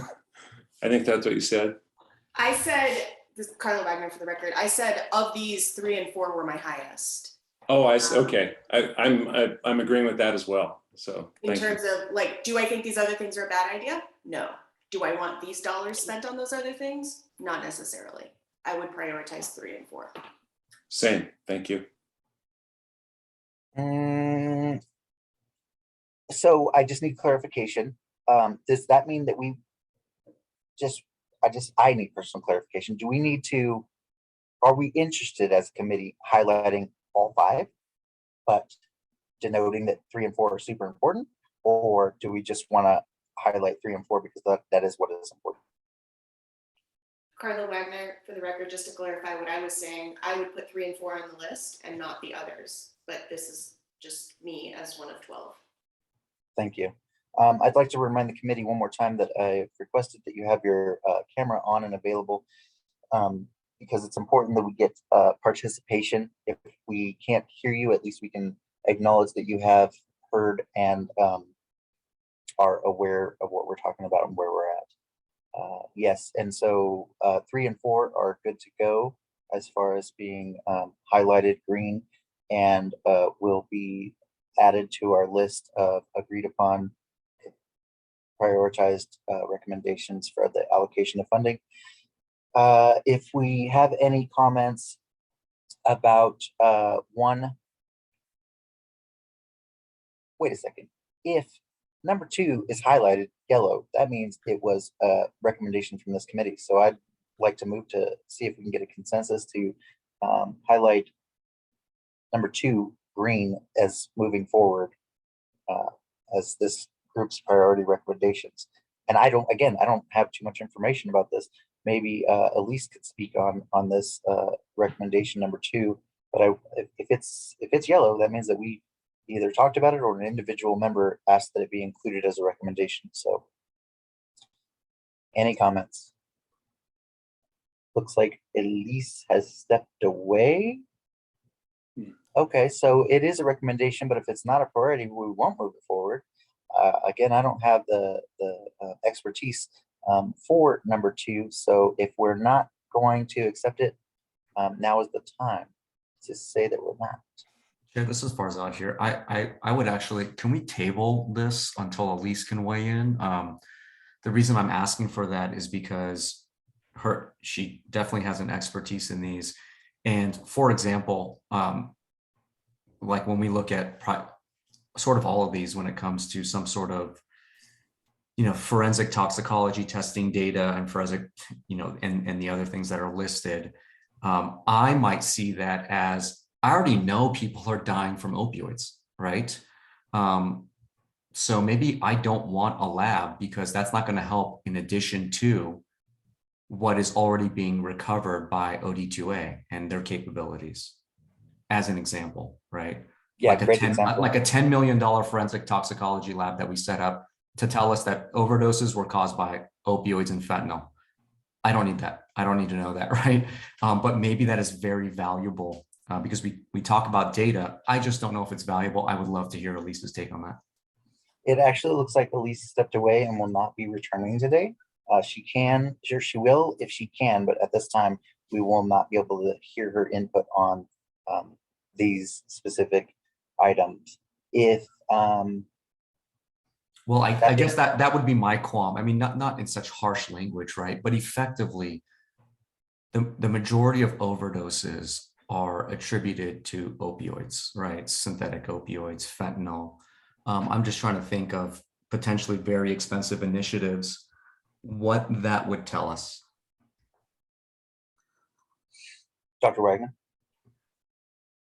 Just Carla Wagner for the record. I would say the way I'm thinking about this is that overdose deaths evolve over time and the drug market changes over time. And so what we know to be true now is different than what we knew to be true 5 years ago about what was killing people. And so to me, forensic data and getting real-time testing about the drugs that are on the street does provide actionable information, especially because we've seen the market evolve so quickly over time. So I'm not confident that our understanding won't change. And so having a better system is valuable to me. Thank you, Dr. Wagner. So with that being said, I have Darcy Patterson. Darcy? Hi, Darcy Patterson for the record. What I'm seeing is if they're highlighted and they were important to our, they're yellowed and they were important to the committee, I believe that we should move them forward.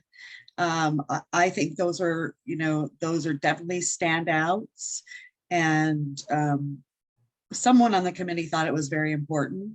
So let's move it forward. They can make a decision, when it reaches the next level, whether it is or whether it isn't. And then when we get back to state report, if it's not to our liking, then we can, make some modifications, streamline the wording, all of those things that you talked about, Chair.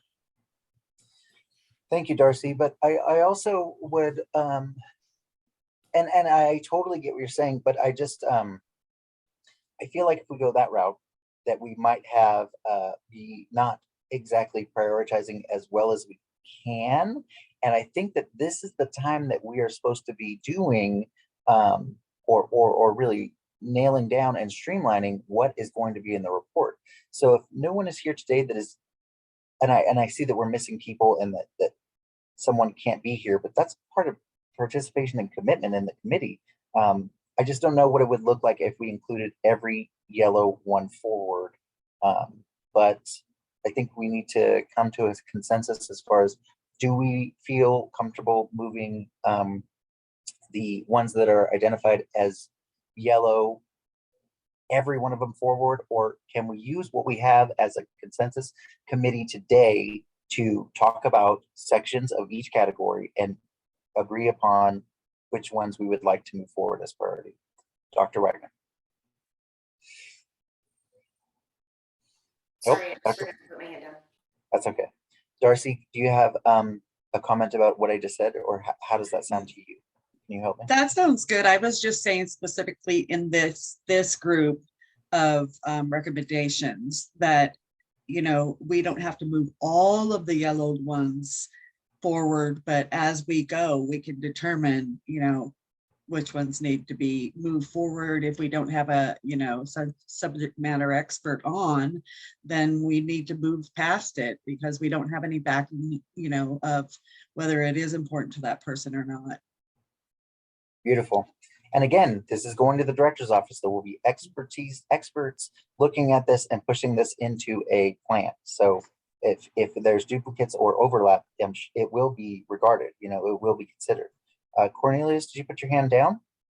Yeah, I did. Just, I'm sorry, I had it up momentarily. Cornelius Sheehan, I'm wondering as we start to prioritize, for instance, these data items, and based on some of the comments other committee members made, it might be valuable if we could increase the screen view. Maybe the toolbar was smaller, but we could see the whole group of data related items before we start to say, for instance, that 3 and 4 are valuable. I don't know what 5, 6, and 7 are. I can see 5 now, but I don't know the ones below it. So for me to sort of prioritize those as part of that group, Mr. Chair. In keeping with your grouping process. Yeah, does that make sense? that yeah, no, it totally makes sense. I think the only thing that I see that, no, I don't know how much of that is going to work, because I think that Kendall needs her tools up at the top to highlight, hide, and So, I see the little bar below catch up. It shows an arrow pointing up. I'm sure if she pressed that we wouldn't be able to see the tools anymore, but I don't think she would be able to use them. We could have her lower the size of the font as far as like zooming out. Instead of being at 100%, we'd go down to 90, but then it would be hard to read. So I don't think there's a way to, I'm okay with that, but I don't know about the rest of the committee. I think as far as the groupings, some of the groupings are going to be way too large, so we'll have to chunk through them this way, Cornelius. Okay, thank you, Mr. Chair. Kendall has set the zoom down to 90%. If anybody is having difficulty seeing the size of the letters, now would be a good time to say something so that we can move it back to 100%. But if we're okay with that, I don't see any hands up. I can't tell if anyone's unmuting themselves. It looks like everyone's still muted. This is Farzad here again. Hey, Dr. Cameron. So what I'm struggling to see is in the gaps that were identified through Mercer, where the forensic toxicology stuff is coming up as being this is the need because we're currently unable to determine this. So like in Dr. Wagner's point, I mean, she is 1000% correct. Trends evolve over time and we need a way to capture that. I thought we were capturing all this is I guess what I'm trying to say, right? I thought we do have an accurate assessment of why people are overdosing, what substances there are. Again, I'm just sort of nitpicking because we're talking about this forensic toxicology stuff. I thought we had it. So if that's the case, because myself specifically, I don't have a really good knowledge or understanding or grasp of specifically number 5, then and if it is your belief that we have that already, all that would mean simply is we are not going to add that as a priority. We're not going to highlight, but it is still moving forward to the director's office in a grouping of all the recommendations by many different governmental agencies have submitted this as a recommendation, and they will see it. Yeah, I mean, I definitely agree with the gist of this is, can we improve our forensic toxicology, information reporting? Yeah, and if it doesn't exist, then fantastic. But if it does, well, the recommendation is still there. So, I mean, I would. So does that mean that you want it highlighted, or that it's fine where it's at? Yeah, I would leave it highlighted. Number 5, correct? Or which one are you talking about? Yeah, because it's all kind of, again, this is one of those instances, right? We're talking about 3 and 4 to me, effectively, right? We're talking about some sort of improvement, standardization, statewide toxicology. So it's sort of like the one up above with prices. I generally agree with all that. So I agree with the whole lump of forensic toxicology issues. So at this point, I believe that Kendall, you should highlight number 5, and then unless somebody has something to say about number 1 and 2, we're going to move down to number 6 and the others that we can see. Does anybody have anything that they that they want to prioritize number 1 and 2? Number 1 and 2 have been hidden, and we have as a group highlighted 3, 4, and 5. And at this time, we will move down to 6 and see what's below it. I think I'm on. Yeah, we're good. All right, another round, 6 through 10. We have 6 and 8 that are highlighted yellow, which means that they have been submitted or talked about by this committee as recommendations. At this time, I'm looking for committee members to address numbers 6 through 10 as priority recommendations. And I could use some feedback or comments on what we have here.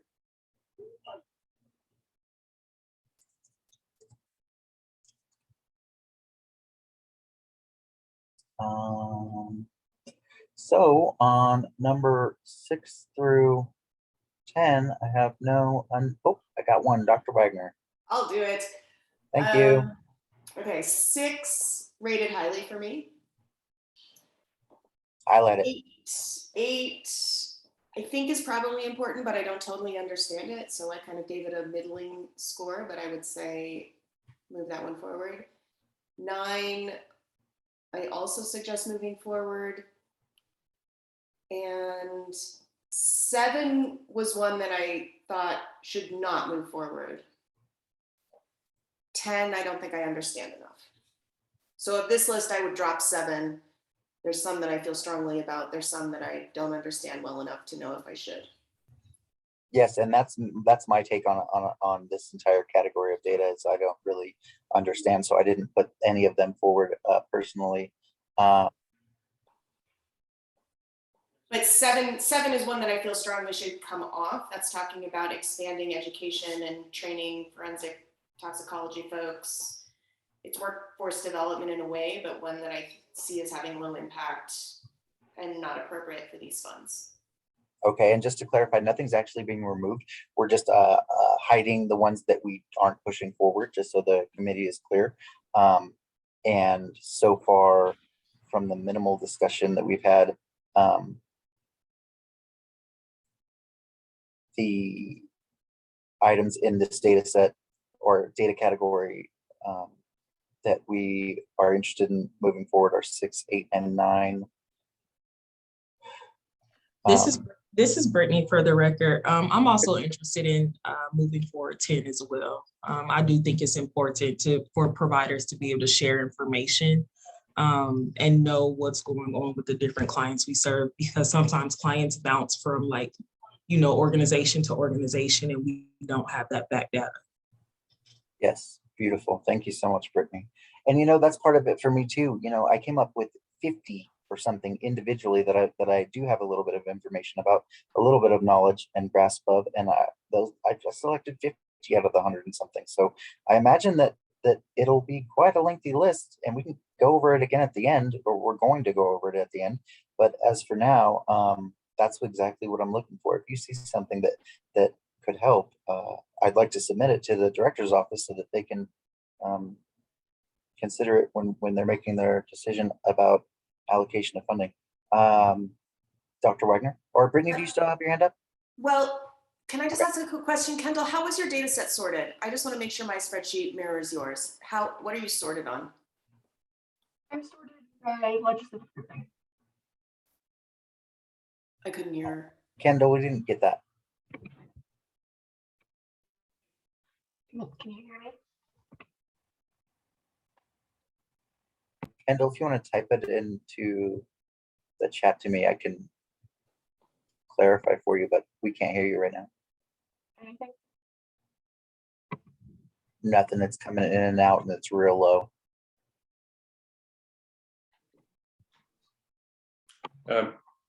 Mr. Chair. Please, Cornelius. Does it look, and Dr. Wagner, does it look like it's sorted on the legislative column? Yes, it's sorted. Sorry, I didn't know that. Column Oh E. my goodness. Okay. I'm so sorry. Yeah, I've been talking about that the whole time. There's I a real apologize. irony in me being able to detect that because I couldn't have set this thing up to save my life. So Yes, I'm with you. I'm with you. Yes, Dr. Wagner. As we move down the list, they will be sorted by legislative categories, and we'll be going through each one, I believe, alphabetically. I just want to reiterate that everything is moving forward, but our job is to identify and highlight priorities, and that we do need some sort of consensus, at least by the end, to move these forward as are voted upon, approved priorities. I am just looking at this now, and we have 6, 8, 9, 10 moving forward by this committee in consensus, which is very limited because we don't have everyone voicing their opinion, but what we do have is giving us some leeway to move forward. So at this time, I'd like to ask the committee if you have anything else to say on these. Now is the time. And if not, then I would like Kendall to hide number 7 and move us down to the recommendations below number 10.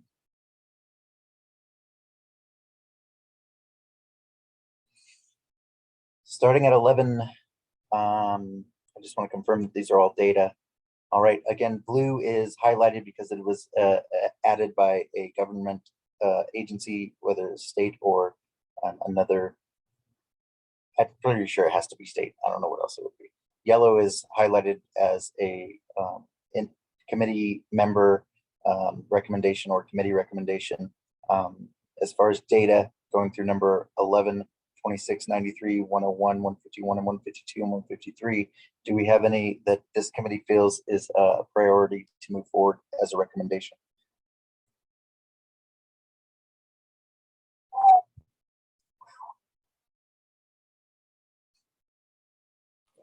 What's 93? Oh, sorry, Brittany?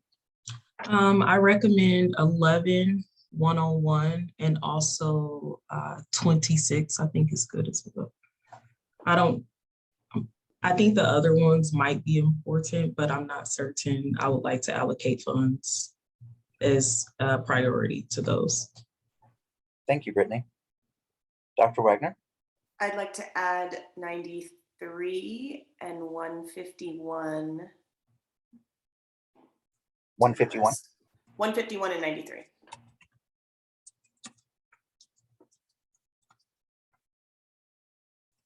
All right. Do we have any other comment, question, concern?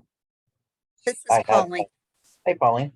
Hi, I'm back. Sorry about that. I also am in support of 11 and 101. I thought that we had, there isn't a review committee already in place for fatalities. There is not. I mean, I think that's important. I'm with the other member who said I'm not so sure that the funding needs to be attached. I think what happens in my experience is that that we don't have the infrastructure. The state doesn't provide funding themselves, and I worked for the state for 10 years, so I feel comfortable saying this, that they roll out certain programs without the infrastructure or the funding to do that. So it looks like maybe these were added to fund infrastructure so that we can track data and some of these other things with this funding, because the state's not going to fund it themselves. Is that what it is? Was that convoluted? Can anybody speak to that or help me out with that? Brittany, is your hand still? Okay. Sorry. I guess since there's no answer on that, I mean, I'm comfortable with 11 and 101. I'd like more information at some point, if the state is not just going to fund this and is trying to fund it out of this money. So right now I'm good with 11 and 101. I'm sorry, and I kind of did not fully pay attention because my little girl's getting out of school. I just want to make sure her ride was picking her up. But and I'm sorry about that for not paying full attention and being present. But I believe the question had to do with, or the concern had to do with, how does this play out in the end? Is it something to just supplement what is already existing? And is this another way for funding to be included in what is already being done? Does that sound kind of close? I just, let me see if I can rephrase this better. So you answered the question that there's already not an overdose fatality review committee. So that answered my question. Purchase and distribute handheld drug testing equipment to allow for rapid testing of substances. That to me, I think goes to direct programming. And if we fund programs, and I mean, we do all of our own drug testing, our rapid drug testing, we have our own lab for juvenile services. So we get our results immediately. So to me, that's more of a local issue and not a statewide issue, unless I'm not understanding that. So I just regrouped and said I'm support 11 and 101 be moved forward. I'm not in support of the other, in the ones in blue at this point. Okay, that's perfect. And that's the kind of breakdown and like consideration I'm looking for on these. And if you, Kendall, can take off number 151 from being highlighted, we would appreciate that. And I just want to confirm that the committee is in consensus or agreement as far as number 11, 26, 93, and 101 moving forward as prioritized recommendations. I have Dr. Wagner and then I have Dr. Kimmer. Dr. Wagner? I would advocate to put 151 back on. I think you're right that different infrastructures have different kinds of services available, but to my mind, this is about grassroots harm reduction organizations being able to do real-time testing with people who are on the street using drugs. So not forensic testing of people who are in custody, but testing of drugs on the street. And that is cutting edge real-time overdose response technology that's happening in other places, and we don't have it here. So I think that would be an important investment with these dollars.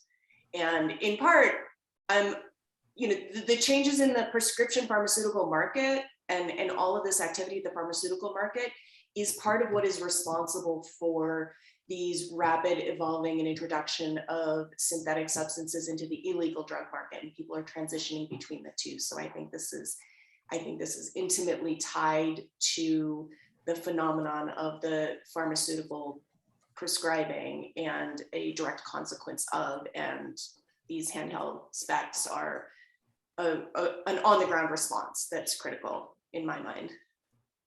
Thank you so much for that, Dr. Wagner. Dr. Kammer, before I call on you, I'd just like to say that I had a feeling that this one was super important, but I haven't seen any literature on the ground and distributing mass spectrometers, or I don't even know what spectrometer means, but my understanding is that the person in real time would be able to say, here's my opiate, and I'm going to test it to make sure that I won't overdose before I do.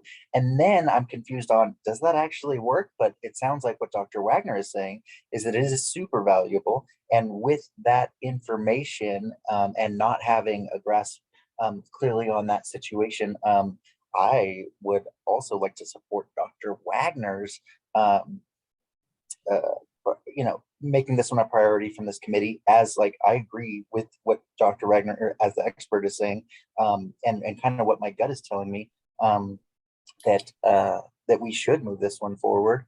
And it's super cutting edge. This is Carla Wagner for the record. It's super cutting edge, and it does two things. It allows people real-time assessment in the moment, not in the way a fentanyl test strip does. A fentanyl test strip just tells you presence or absence of fentanyl in a substance. But these kinds of testing technologies tell you what is in there. So not just, is there a chocolate chip in my cookie? Yes, no, but what is my cookie made out of? And so it allows real-time assessment on the ground, and then it also informs surveillance in real-time surveillance. You don't have to wait for people to die to test to see what drugs they took. You're testing the drugs on the ground. I love it. Dr. Kemmer? Yeah, Farzad here. Just a little bit of background from 101 that I submitted, and then I see 153. I'm assuming to not push forward 153. I'm assuming that it is inclusive of what I wrote, which is all controlled substances, including methadone from OTPs. Why I think that's really important is, just so you all know, from a PDMP standpoint, PDMP is our pharmacy database, right? Controlled substance database for all prescriptions written here in Nevada and filled by a patient. You'll see things like other opioids, stimulants, benzodiazepines, etc. Everything that's controlled substance.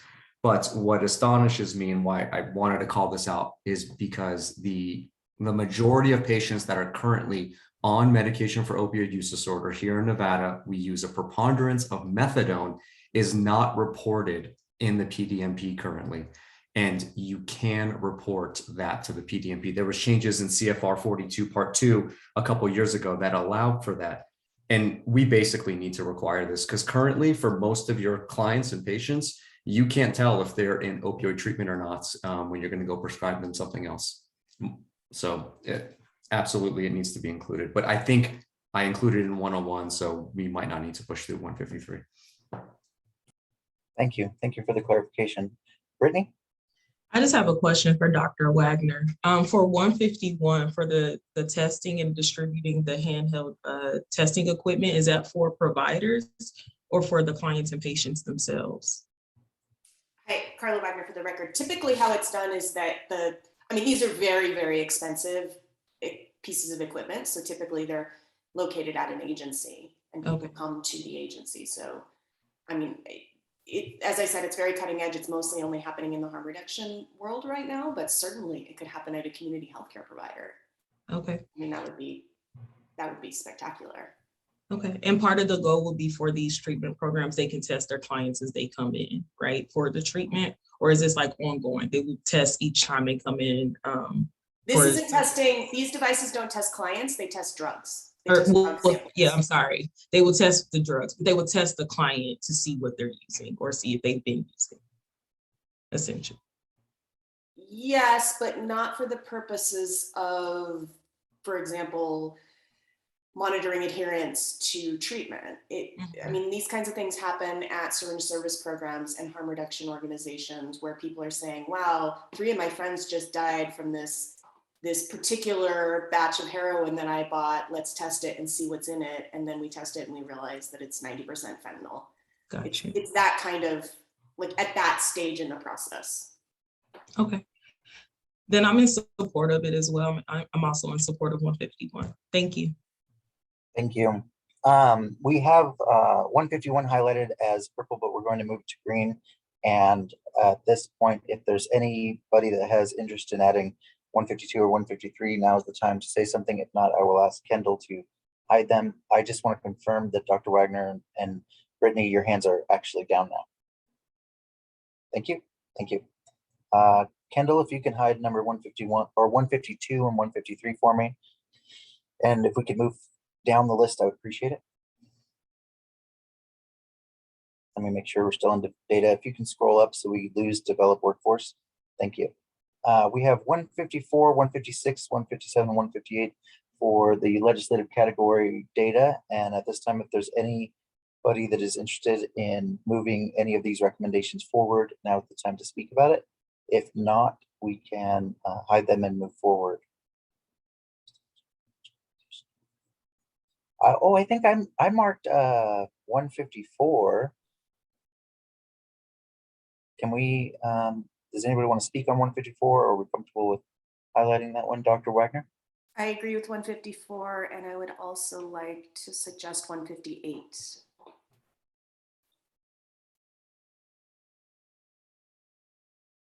Beautiful.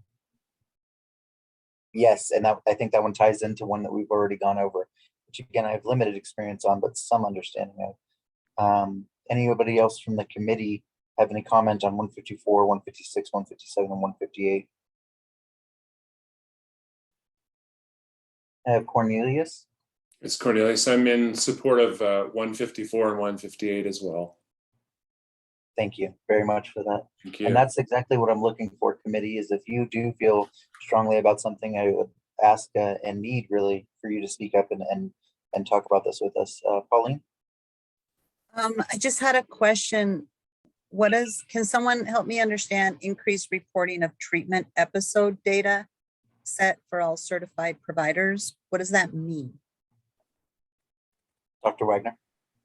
Hi, Carla Wagner for the record. So the treatment episode data set, or TEDS, is a reporting data set that collects data on treatment entry and reasons for treatment entry and substances that are being used. And right now the reporting is really spotty.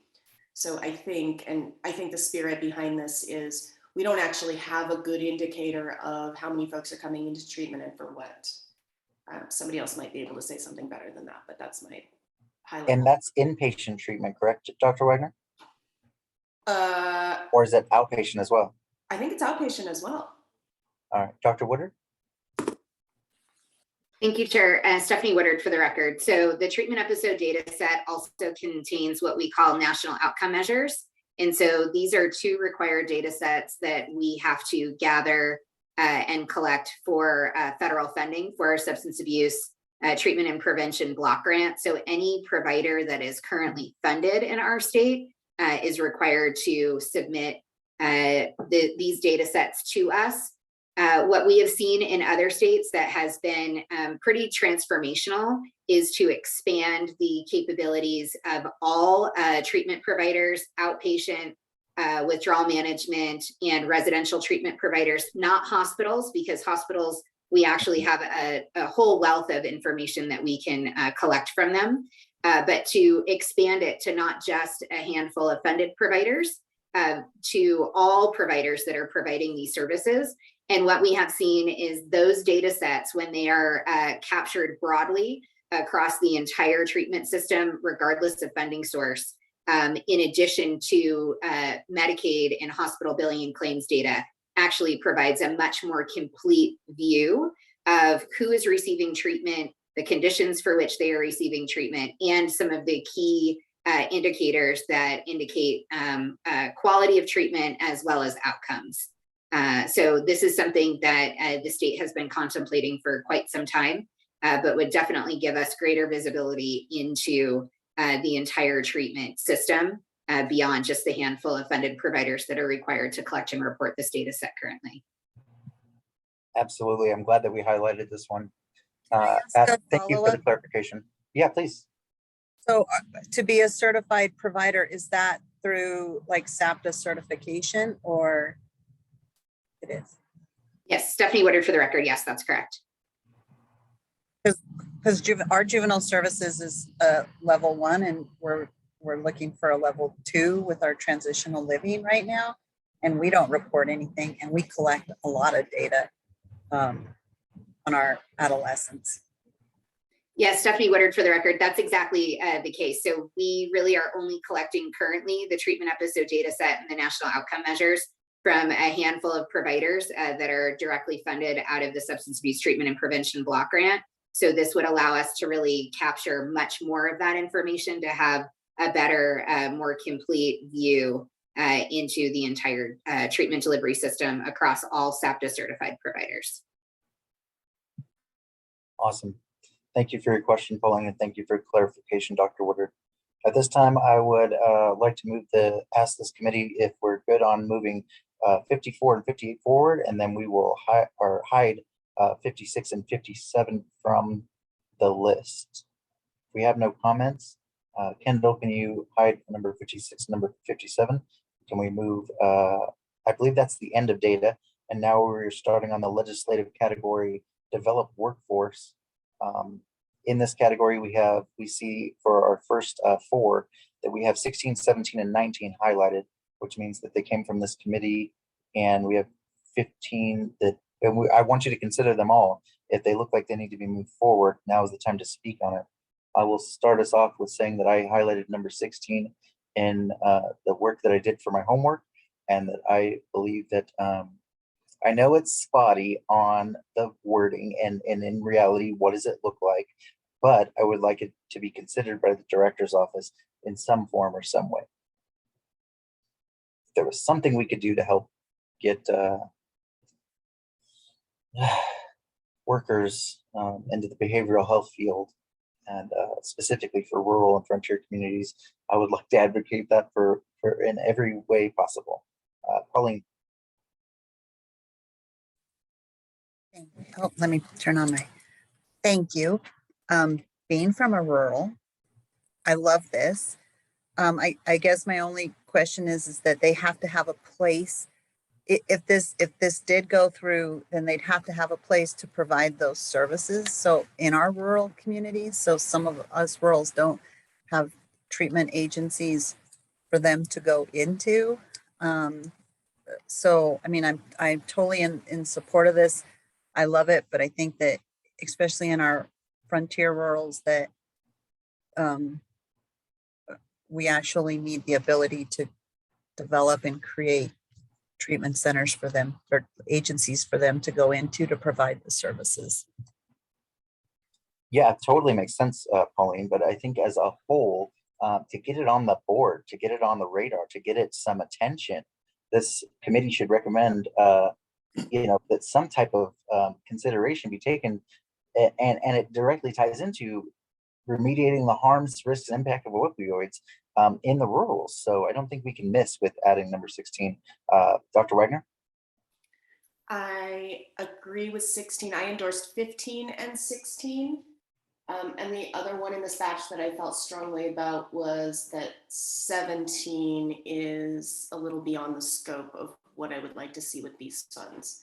So I would endorse 15 and 16 and maybe hide 17. Thank you, Dr. Wagner. Brittany? I support 19 as well. And I also support 16. Very good, thank you. Just for the rest of the committee, right now, what I'm doing is I'm seeing people raise their hands with the tools inside of Zoom, and I'm calling their names so that they can speak on a topic or a recommendation that is on our current list that we're reviewing. So if you have something to say about any of these recommendations, I would appreciate your participation in the consideration of the different recommendations. I have Jessica. I definitely just want to speak that I support 19 and 16 as well. Great. Thank you so much for your feedback, Jessica. I appreciate it. We do need to have consensus, so the more that participate, the better we are looking when we get to the voting part. Cecilia? Yes, I do support 15, 16, and 19. Thank you, Cecilia. Cornelius? I'm also in support of 15, 16, and 19. Beautiful. Pauline? I too support 15, 16, and 19. Great, thank you. It looks like we're gaining some traction here. I appreciate you guys taking the initiative to jump in and speak to us. Oh, here's something that would help me out hugely. After you hit the raise hand button, if you could hit it again so that it goes back down, I will be less confused on if you can still want to continue speaking. Because to me, it looks like there's still something that needs to be said. And because of that, I'm going to call on Jessica. Did you still want to say something? Or is your hand still up from the last time? No, I'm so sorry. My hand is still up from the last time. Great, thank you. Again, I think it goes, yeah, you got it. Thank you so much. We're getting some traction, team. This is working. At this time, I would like to open it up to the committee to make any further comments on the three that we have agreed to move forward. And if not, then I will ask Kendall to hide number 17 and we'll move on to the next batch. Oh, I have Dr. Kamiar. Yeah, Farzad here. So kind of torn with number 17. And I'm torn because of the way sort of Dr. Wagner had touched on this is I'm coming at this from a view of there's no other agency or money that's going to pay for this effectively is sort of how I'm looking at some of these things. I like the essence of 17, which is mandated training. I'm going to tell you that this is probably up there with being number one if we want effective opioid use disorder treatment moving forward for the next 10 to 20 years. This probably could be the most important thing. Don't train the people who are going to be treating it. How the heck are they supposed to treat it? But it's the whole why did the ACRM funds or the opioid litigation funds need to pay medical schools? So that's where I'm sort of struggling with this, right? Versus, yeah, just make it a mandate that it needs to be part of graduate school medical education, but it gets GME involved. There's all these nuances around it. So I don't know how to consolidate that. And I'm still grappling with this idea that we're going to present 80 of the 160 as recommendations. But I do want to roll it back to, and what it keeps going through my mind as is, you're right. And I saw something earlier on one of the previous pages. I don't know enough about the PMDP to speak about it, but my experience tells me that there are a ton of people out there who can go to a pain management doctor, agree not to have it run through their insurance, pay cash, and that pain management doctor will prescribe them what they ask for. That still happens right now today with the opioid deaths happening every day. And because of that, how does this committee address that, or how does that committee respond? I don't know. In my mind, somehow the oversight of the PMDP seems to be lacking, because that shouldn't be something that is practiced today, but it is. Now that I got on my soapbox, if we could include 17, that would kind of at least have some type of effect, ripple effect into the future, as far as the medical field, the providers will have at least, like Dr. Kenner said, a base place to start from. If we don't train them of the outcomes of overprescribing or getting super intense amounts of prescription opioids out there, then how will they know that it's a terrible thing if they don't have any training or knowledge about it? And there come the hands. Can I get Darcy to speak on this, please? Hi, Darcy Patterson for the record. I know that the training is very essential and is lacking. And I don't know about whether we should be funding the medical schools for that, but I do agree with 17 regarding training on education through, the different types of MAT and education around, opioid use disorder and those type of things. Thank you so much. And that's, yes. So I just want to roll it back to, this is where I'm a little bit confused, and I'm going to try to expedite this process. But I do want to say that, look, we suggest number 17. What is that going to look like in practical application? Or are we making a mistake because then the state director's office is going to say, well, now we're putting number 17 as the most important thing and all these funds are going towards it? Unlikely.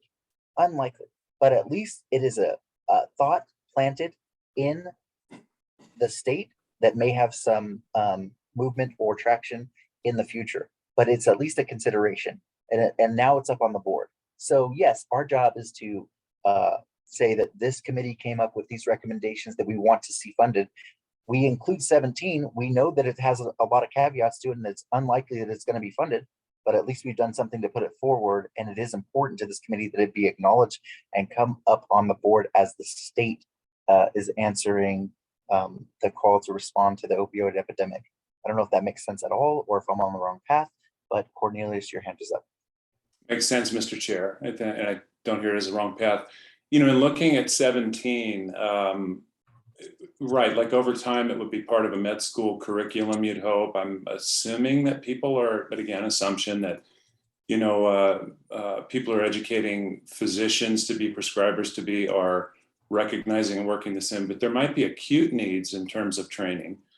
At the medical school, for instance, where it might be appropriate to use funds from the settlement to address acute training needs, to sort of fill a gap where budding prescribers, people that are likely to be prescribing the next couple of years have, it hasn't been part of their curriculum. So there might be like a specialized training, or perhaps there's like a, international expert that's brought in for a training that could be recorded and reused.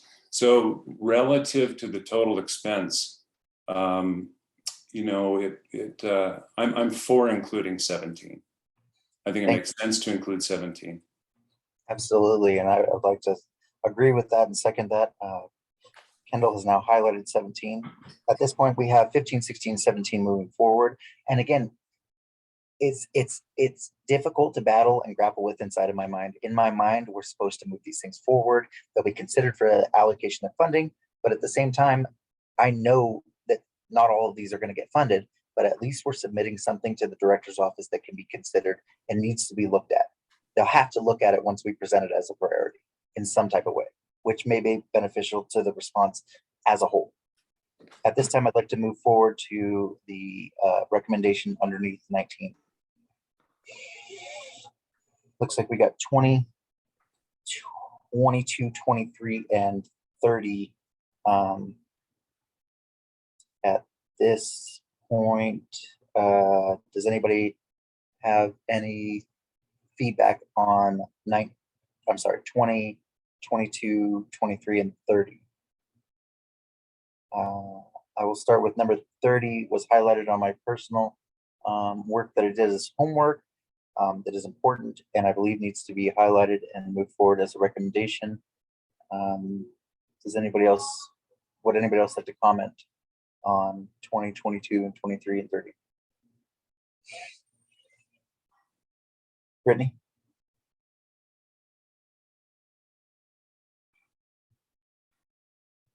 You're muted.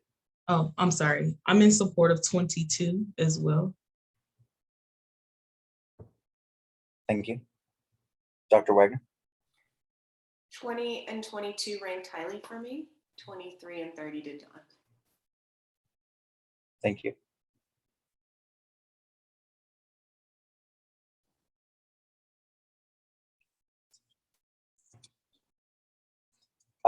Sorry, Darcy?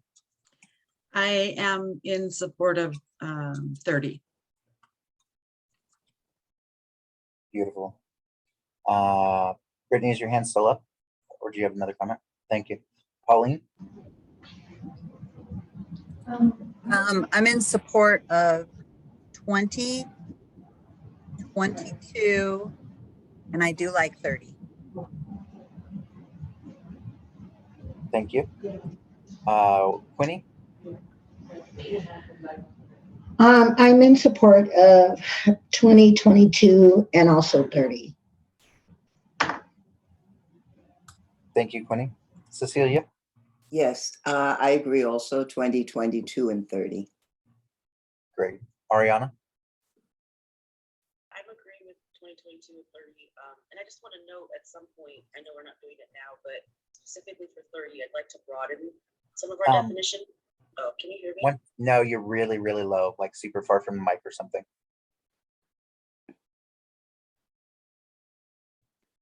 I can turn my volume up. Oh, I got you now. Better? I think I'm in the wrong. Okay. I have too many microphones. So I just want to broaden the definition of providers at some point to include folks that work in the social service field and supportive housing as they interact with folks too and could benefit from some of this training. I know we can't do it now, but I just wanted to note that, bring that back at some point. Thank you, Ariana. I just want to confirm, Dr. Wagner, did you say you were against number 30? So we need to come to a consensus on number 30 if we're going to push it forward. Carla Wagner for the record. It didn't rate highly for me because I think it's a little vague, but I don't oppose it. It just didn't make the top cut. Yes, I get what you're saying. The wording could be adjusted to make it more clear, but I think the premise and intent inside of it is good enough to push forward. If you're okay with that, I'd like to call it as agreed upon, and we have consensus on number 30. Because we don't have anybody speaking on number 23, it asks that Kendall hide number 23, and I would like to move forward down the list. We are still in developed workforce category for the legislative category, and we have number 40, 42, and 43. I can't tell. Okay, 40 and 42 were included as recommendations from the committee or committee members, which I have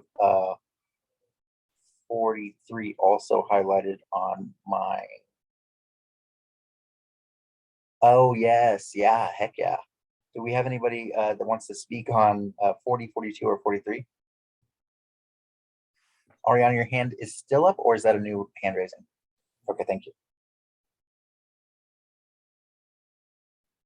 I don't know about you guys, but did anybody get to look over 40, 42, and 43 during the homework session over the last week? Dr. Camia?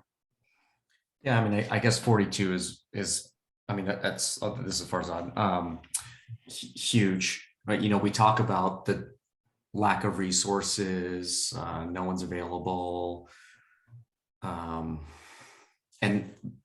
things of that nature, right?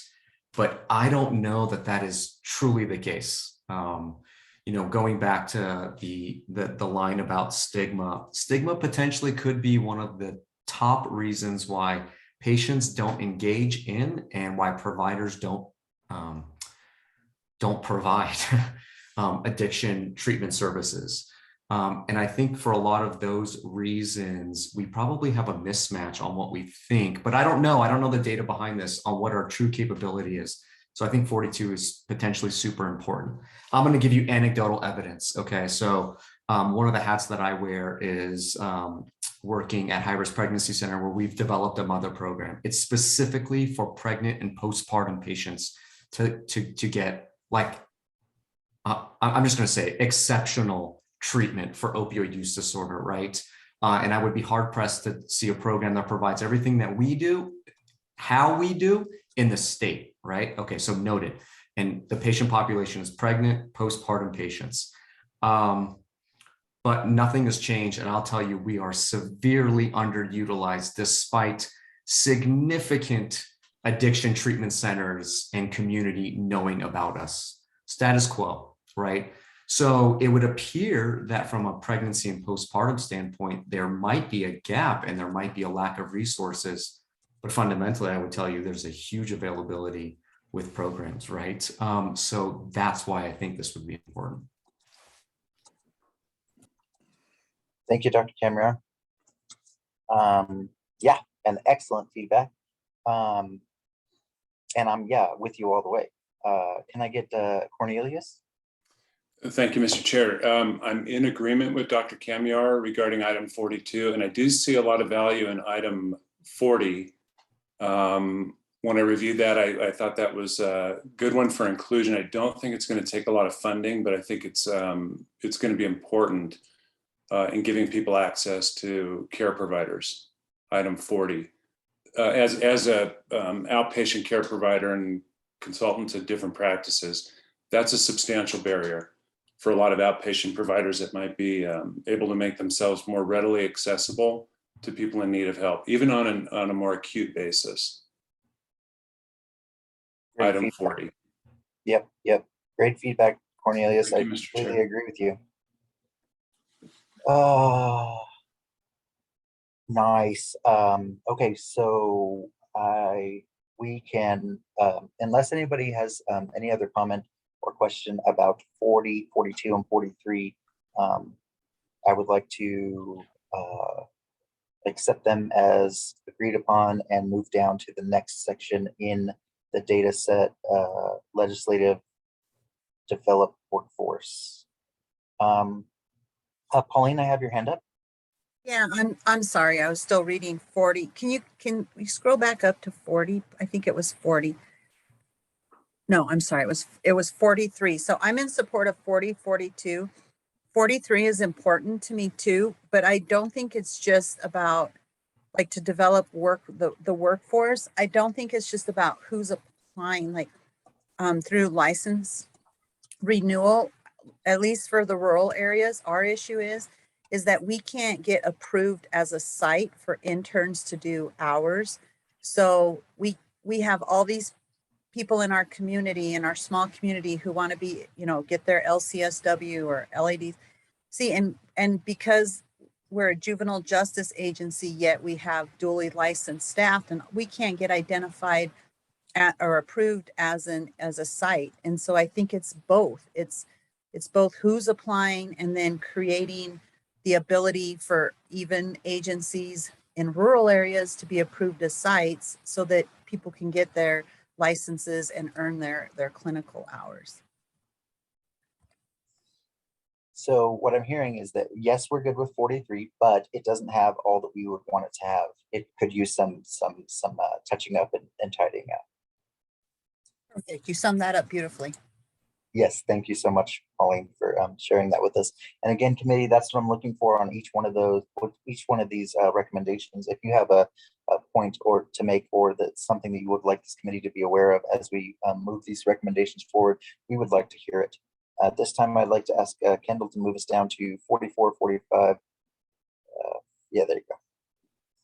All right, we are now still on developed workforce in the legislative categories, and we have in front of us 44 through 49.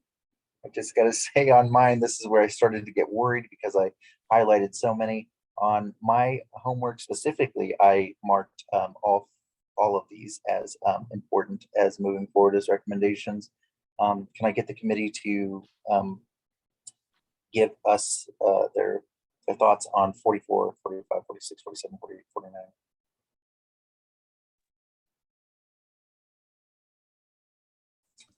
Again, these are muddy.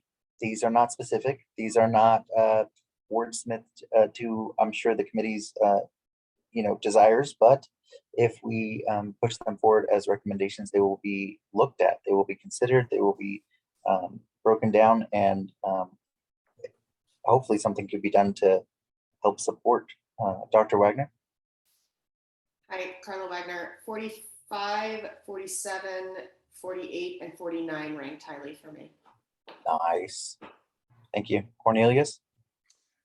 Okay, so I'll modify what I was going to say. Those rank highly for me as well. Dr. Wagner, if you could, or somebody else could speak to 45, isn't that already in place? Where would an expansion of scope of practices for APRNs be a recommendation? Is it? I was confused on that as well, but if it's not, it definitely needs to be in there.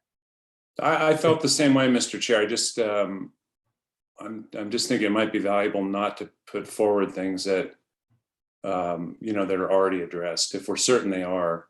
Great work. Yes, sir. And this is Farzad. I don't know of any scope of practice issues when it comes to other practitioners being an issue. I think they currently are able to. Is there any way we can get confirmation of that? How would we know that? Wouldn't that one? What I've seen sort of anecdotally is patients that are seeing someone, and when I look them up in the PDMP, I've been able to identify the provider type and of type APRN, for example. That's been my experience as well, Mr. Chair. This is Cornelius. I think the limitation is with physician's assistants. I don't think they have the same type of prescribing scope. Okay. So Dr. Kamiar, does that sound on target? Yeah, I think that's consistent with physician assistant in general, right? Needing to be under the supervision of a physician. But again, I don't know that would limit, I don't know the nuances of that. I don't think there is, as far as a physician assistant not being able to prescribe. I think it's just, it needs to be under the supervision of, which is in their day-to-day requirements regardless. Thank you so much for the clarification and questions. At this point, then, I think that we are comfortable as a committee, and if we're not, we can continue talking, to take number 45 and remove the green highlighting from it, because as we understand from the comments from Dr. Kamiar and Cornelius, that that is already where it needs to be. Pauline? Thank you. I do like 47. I think that made my cut. I like 48. I just not sure how the wording of it. I mean, if we're just expanding it statewide, I'm not sure why we identified like Las Vegas MAT reentry. There's other jurisdictions that have specialty courts for MAT. So I just thought the wording on that could be different. And of course, any workforce development for the rurals I support. So I like 49 too.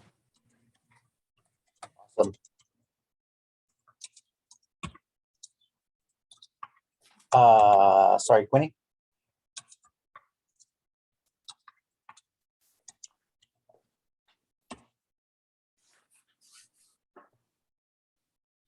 Quinny, you're on mute. I'm not sure if you. Oh, okay. I'm sorry. I just wanted to say I'm in support of 47 and 48. Thank you so much for your comments. Let me roll down to 44. True accuracy, health professional shortage. So 44 I highlighted, but then what is really going to be done about that? I think that it doesn't hurt to put that in there, but if we're having that conflict with, we don't want to add things that already exist or add things that aren't going to actually pan out, then I'm fine with not adding it. The same thing goes for 45, 46 for me as well. Dr. Camera? Yeah, Farzad here. I'm sort of assuming that we'll get to a section, although on the spreadsheet that I received, I don't think there was any under the legislative caption of the whole criminal, what did it get labeled as? Justice programs. For me, it's not showing anything. Oh, wait, hold on. It's because I'm sorted at the bottom. Yeah, okay, so scratch that. I think that'll get answered when it comes up. But the whole, number 48 seems to be very criminal justice related. Effectively just making sure that we are providing treatment for those that are involved. So in full agreement. 49, I guess wording, right? Wording. Same thing with 48 though, right? Yeah, like cash bonuses. I don't know if I was a member of the public and I read someone like that, I might immediately sort of be discouraged or question that. But I guess the essence of it is that we're trying to incentivize clinicians to provide treatments. And I view that in both ways. Like I get it, but then again, like I had mentioned, when I look at a lot of the recommendations, and should this be something that is effectively already provided by the quote unquote medical healthcare system, right? I see it as clinicians should be able to take care of those with addiction or substance use disorders in the same exact way, effectively parity, as they would someone with diabetes or someone with hypertension. I'm not aware of any programs that incentivize clinicians to sort of take care of those chronic issues. I could be wrong. So I'm sort of torn with saying, well, we should use opioid funds to get more people out there versus, well, those that are already delivering it should also deliver, right? Yeah, I don't know on that one, but definitely wording wise, I would want some revision. So if we stick with the essence and the consideration that the director's office will be having their own experts go through these, I think that we are comfortable moving these forward. At this time, I have Cornelius.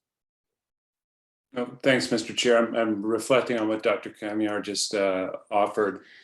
And I mean, aside from the wording, and being one of the providers who I'm not sure I participate in Project Echo. I'm sorry about that, or any of the people I consult to do.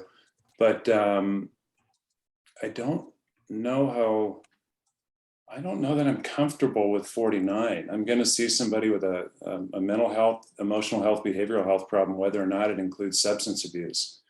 And the only incentive against doing that would be that I can't get reimbursed at all, or that it's been too prohibitive to have the training or facility to move forward with providing that. So would love to hear from other people in regard.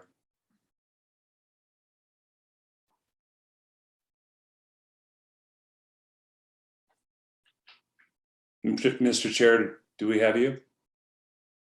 He had to step away for a minute. We have Dr. Wagner and Dr. Kamiar's hands up. Is either one of you responding to Cornelius's request? Okay, go ahead. Yes, thanks. Carla Wagner for the record. I completely understand the point, and I actually think sort of cash incentives could create perverse incentives, and in some ways it's illegal to pay people to recruit people. We've had this problem with sober living environments. So maybe we could just make a note in the notes that the committee agrees with the spirit of incentivizing providers, but maybe not as written, not in like a quid pro quo kind of way as it's written, because it could actually be illegal to do that.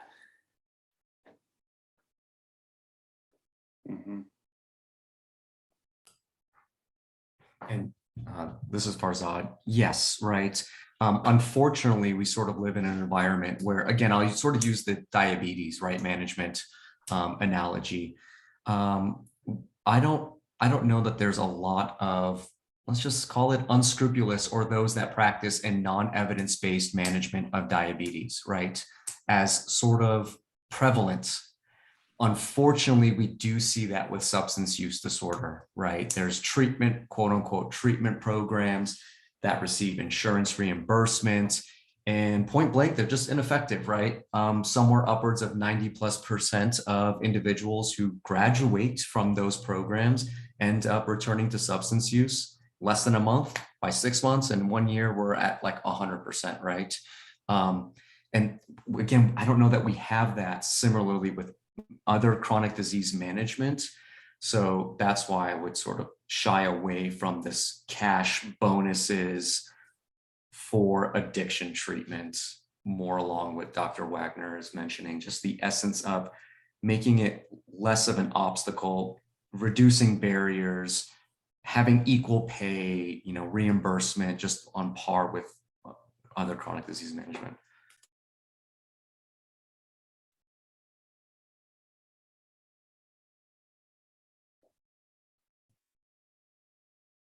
So is there a consensus on which? I think there's still another hand. Oh, I believe so. did it? John, I believe Cecilia Maria, I'm sorry. Yes. You dropped off of my list. Oh, okay. Okay. Well, that's okay. I just wanted to say, I wanted to weigh in on 47 and 48. On 49, though, I totally disagree. I think it leaves the door open for abuse and takes this project into another realm. It's not a game. And I don't think we should be offering incentives for people to do what we want them to do. That's just my feeling. Oh, sorry about that, team. I'm back, and I apologize for stepping out for a second, but I caught the little bit of the end of the coming up with a consensus on 49, and I appreciate the people that have given their comments on 49. I just wanted to let you know that I'm back, and I apologize for stepping out, but I'm back, and we'll hear Pauline, and then we will come up with a decision on 49. So after hearing that discussion, and I appreciate that, I appreciate everyone's thoughts on that, I'll remove my support for 49. Great, thank you. And thank you for making that clear to us. As I look at it again, and as I've heard the little bit that I have, and Dr. Camier started us off with this, is that if I was part of the public and I saw that it allocated to give cash bonuses, something would, raise inside of me to consider it an issue. And then I heard a couple of the points made to the recommendation for 49. If there is some type of incentivization for providers that comes through in the future, it doesn't necessarily rely on us to push that forward. If this committee is uncomfortable and it's whether it's the essence or the wording, I think that we should consider not pushing it forward. But I'd like to hear from Dr. Wagner. Carla Wagner for the record, I was going to suggest that maybe we table this one because there's something similar about incentivizing providers in another item. And I think the thing that's hanging us up here is this idea of cash bonuses. And so I don't think we want to recommend, it sounds like we don't want to recommend that, but there are other items on the list that are about incentivizing providers to provide evidence-based treatment. So maybe we can table this one and get to those other ones. Thank you so much. That's beautiful. So yes, at this time, Kendall, can you remove the orange and green from number 49? We will come to a consensus as 49 not being pushed forward unless anybody has another comment they want to speak about number 49. Now would be the time. With that, I would also like to say that 44 was interesting to me. Did anybody else have any interest in 44?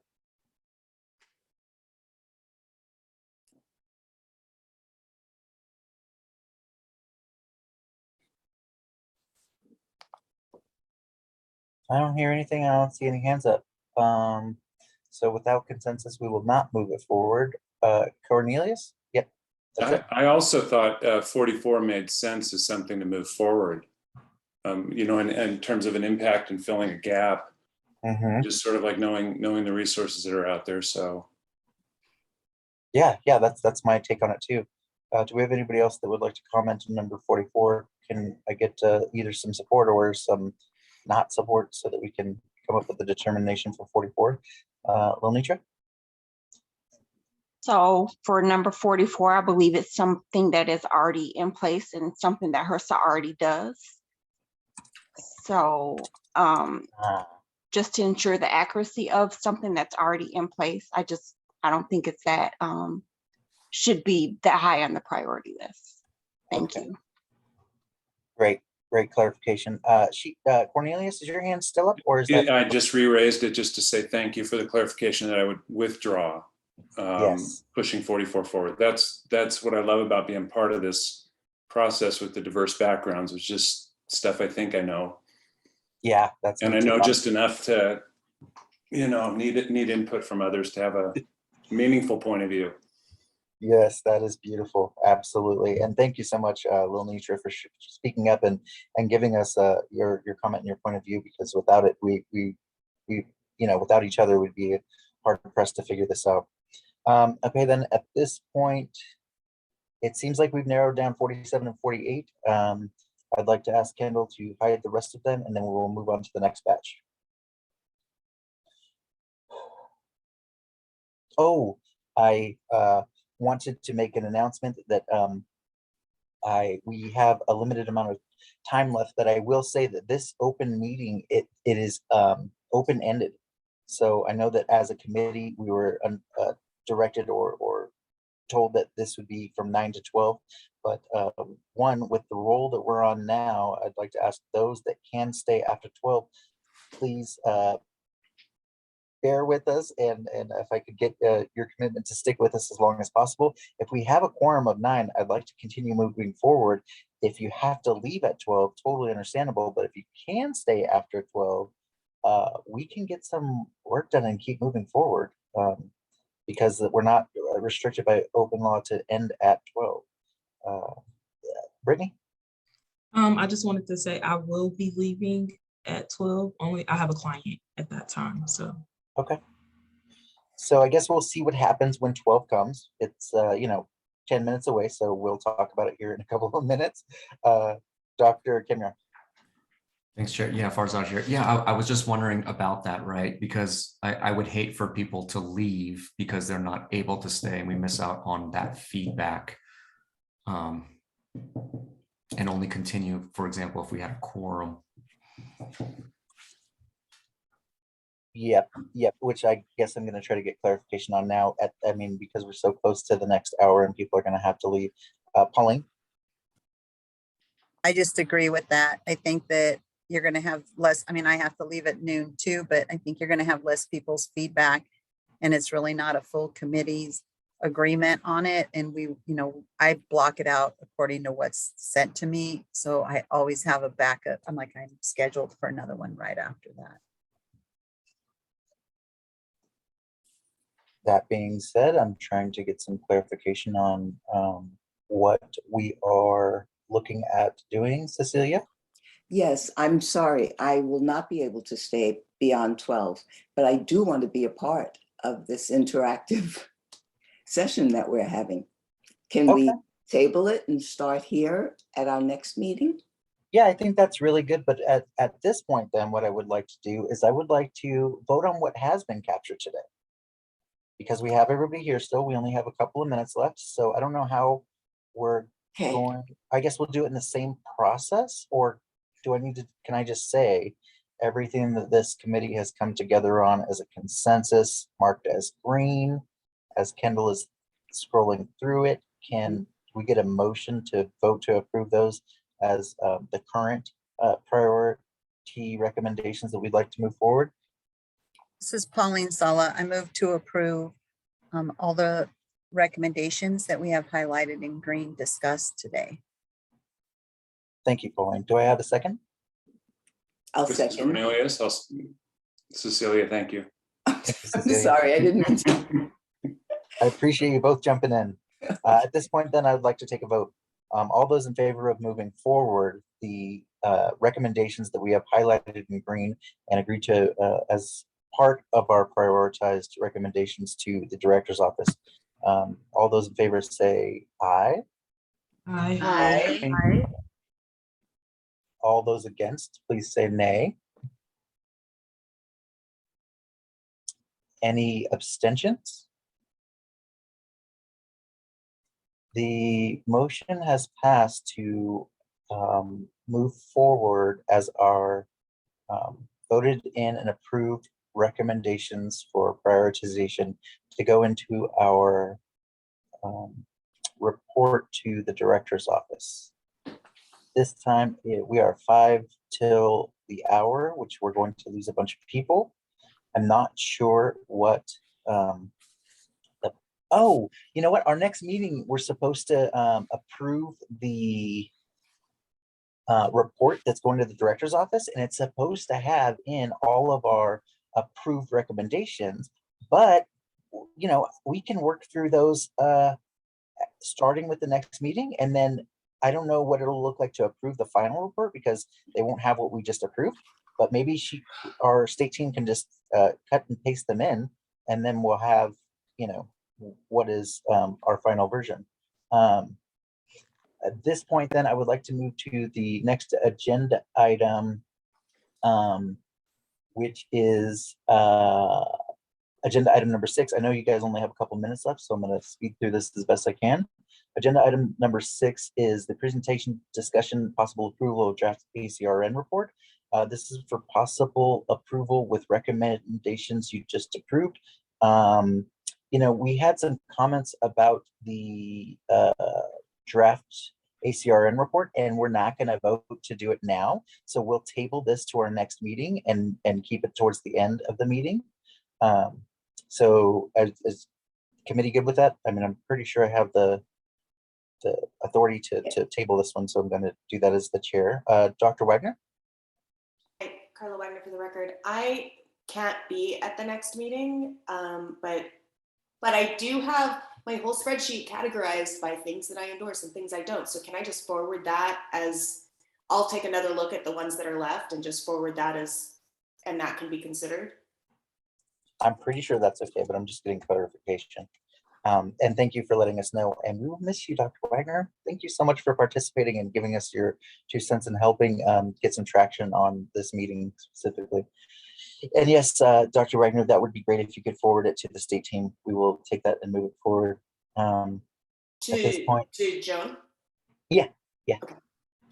Thank you. At this point, then, I would like to move to agenda item number 7, which is a notice of the date for the next ACRN meeting, which will be held on June 22nd, 2022, 9 a.m. is the start time. Again, it will be an open-ended meeting. So if we run into the same situation, if you're able and interested in extending your personal blocked out time for this next meeting, I would really appreciate anything that you could do past 3 hours. I'll, of course, give you a break at 3 hours, but just in case that we need to keep working, our goal is to get this report done and submitted by June 30th. So this is our last opportunity to meet. And if we need any extra time you're able to give or commit to for this committee would be appreciated. At this time, we will move to agenda item number 8, which is public comment number 2. Those of you that have to leave, I appreciate you. If you can stay till the very last second until you have to leave, I would appreciate that as well. Do we have anybody interested and available for public comment number 2? I'm going to check my participants and my attendees. I see no hands up. Joan, can you confirm? Oh, I have attendees, 1 hand. I have Katri.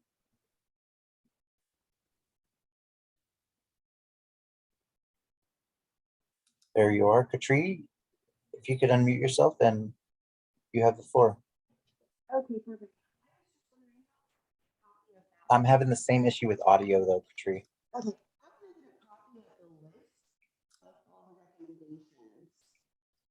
I can't hear you.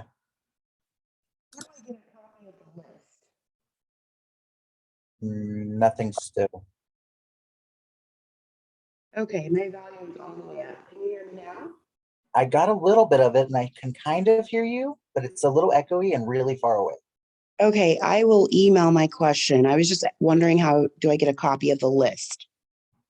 We got you. We got you right now.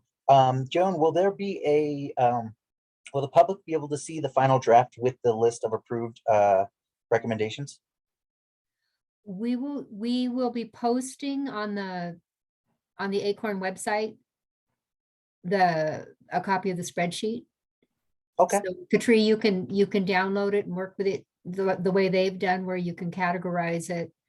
I believe it's locked except for in the notes category, and I mean in the notes column and the legislative category. Okay, great. Thank you so much. I really appreciate it. Yes, ma'am. Thank you for bringing that forward to us, Katri. We appreciate you. All right.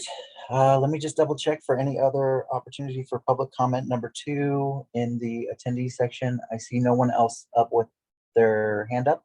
So at this time, I would like to move to agenda item number 9, which is adjournment. This meeting is now adjourned.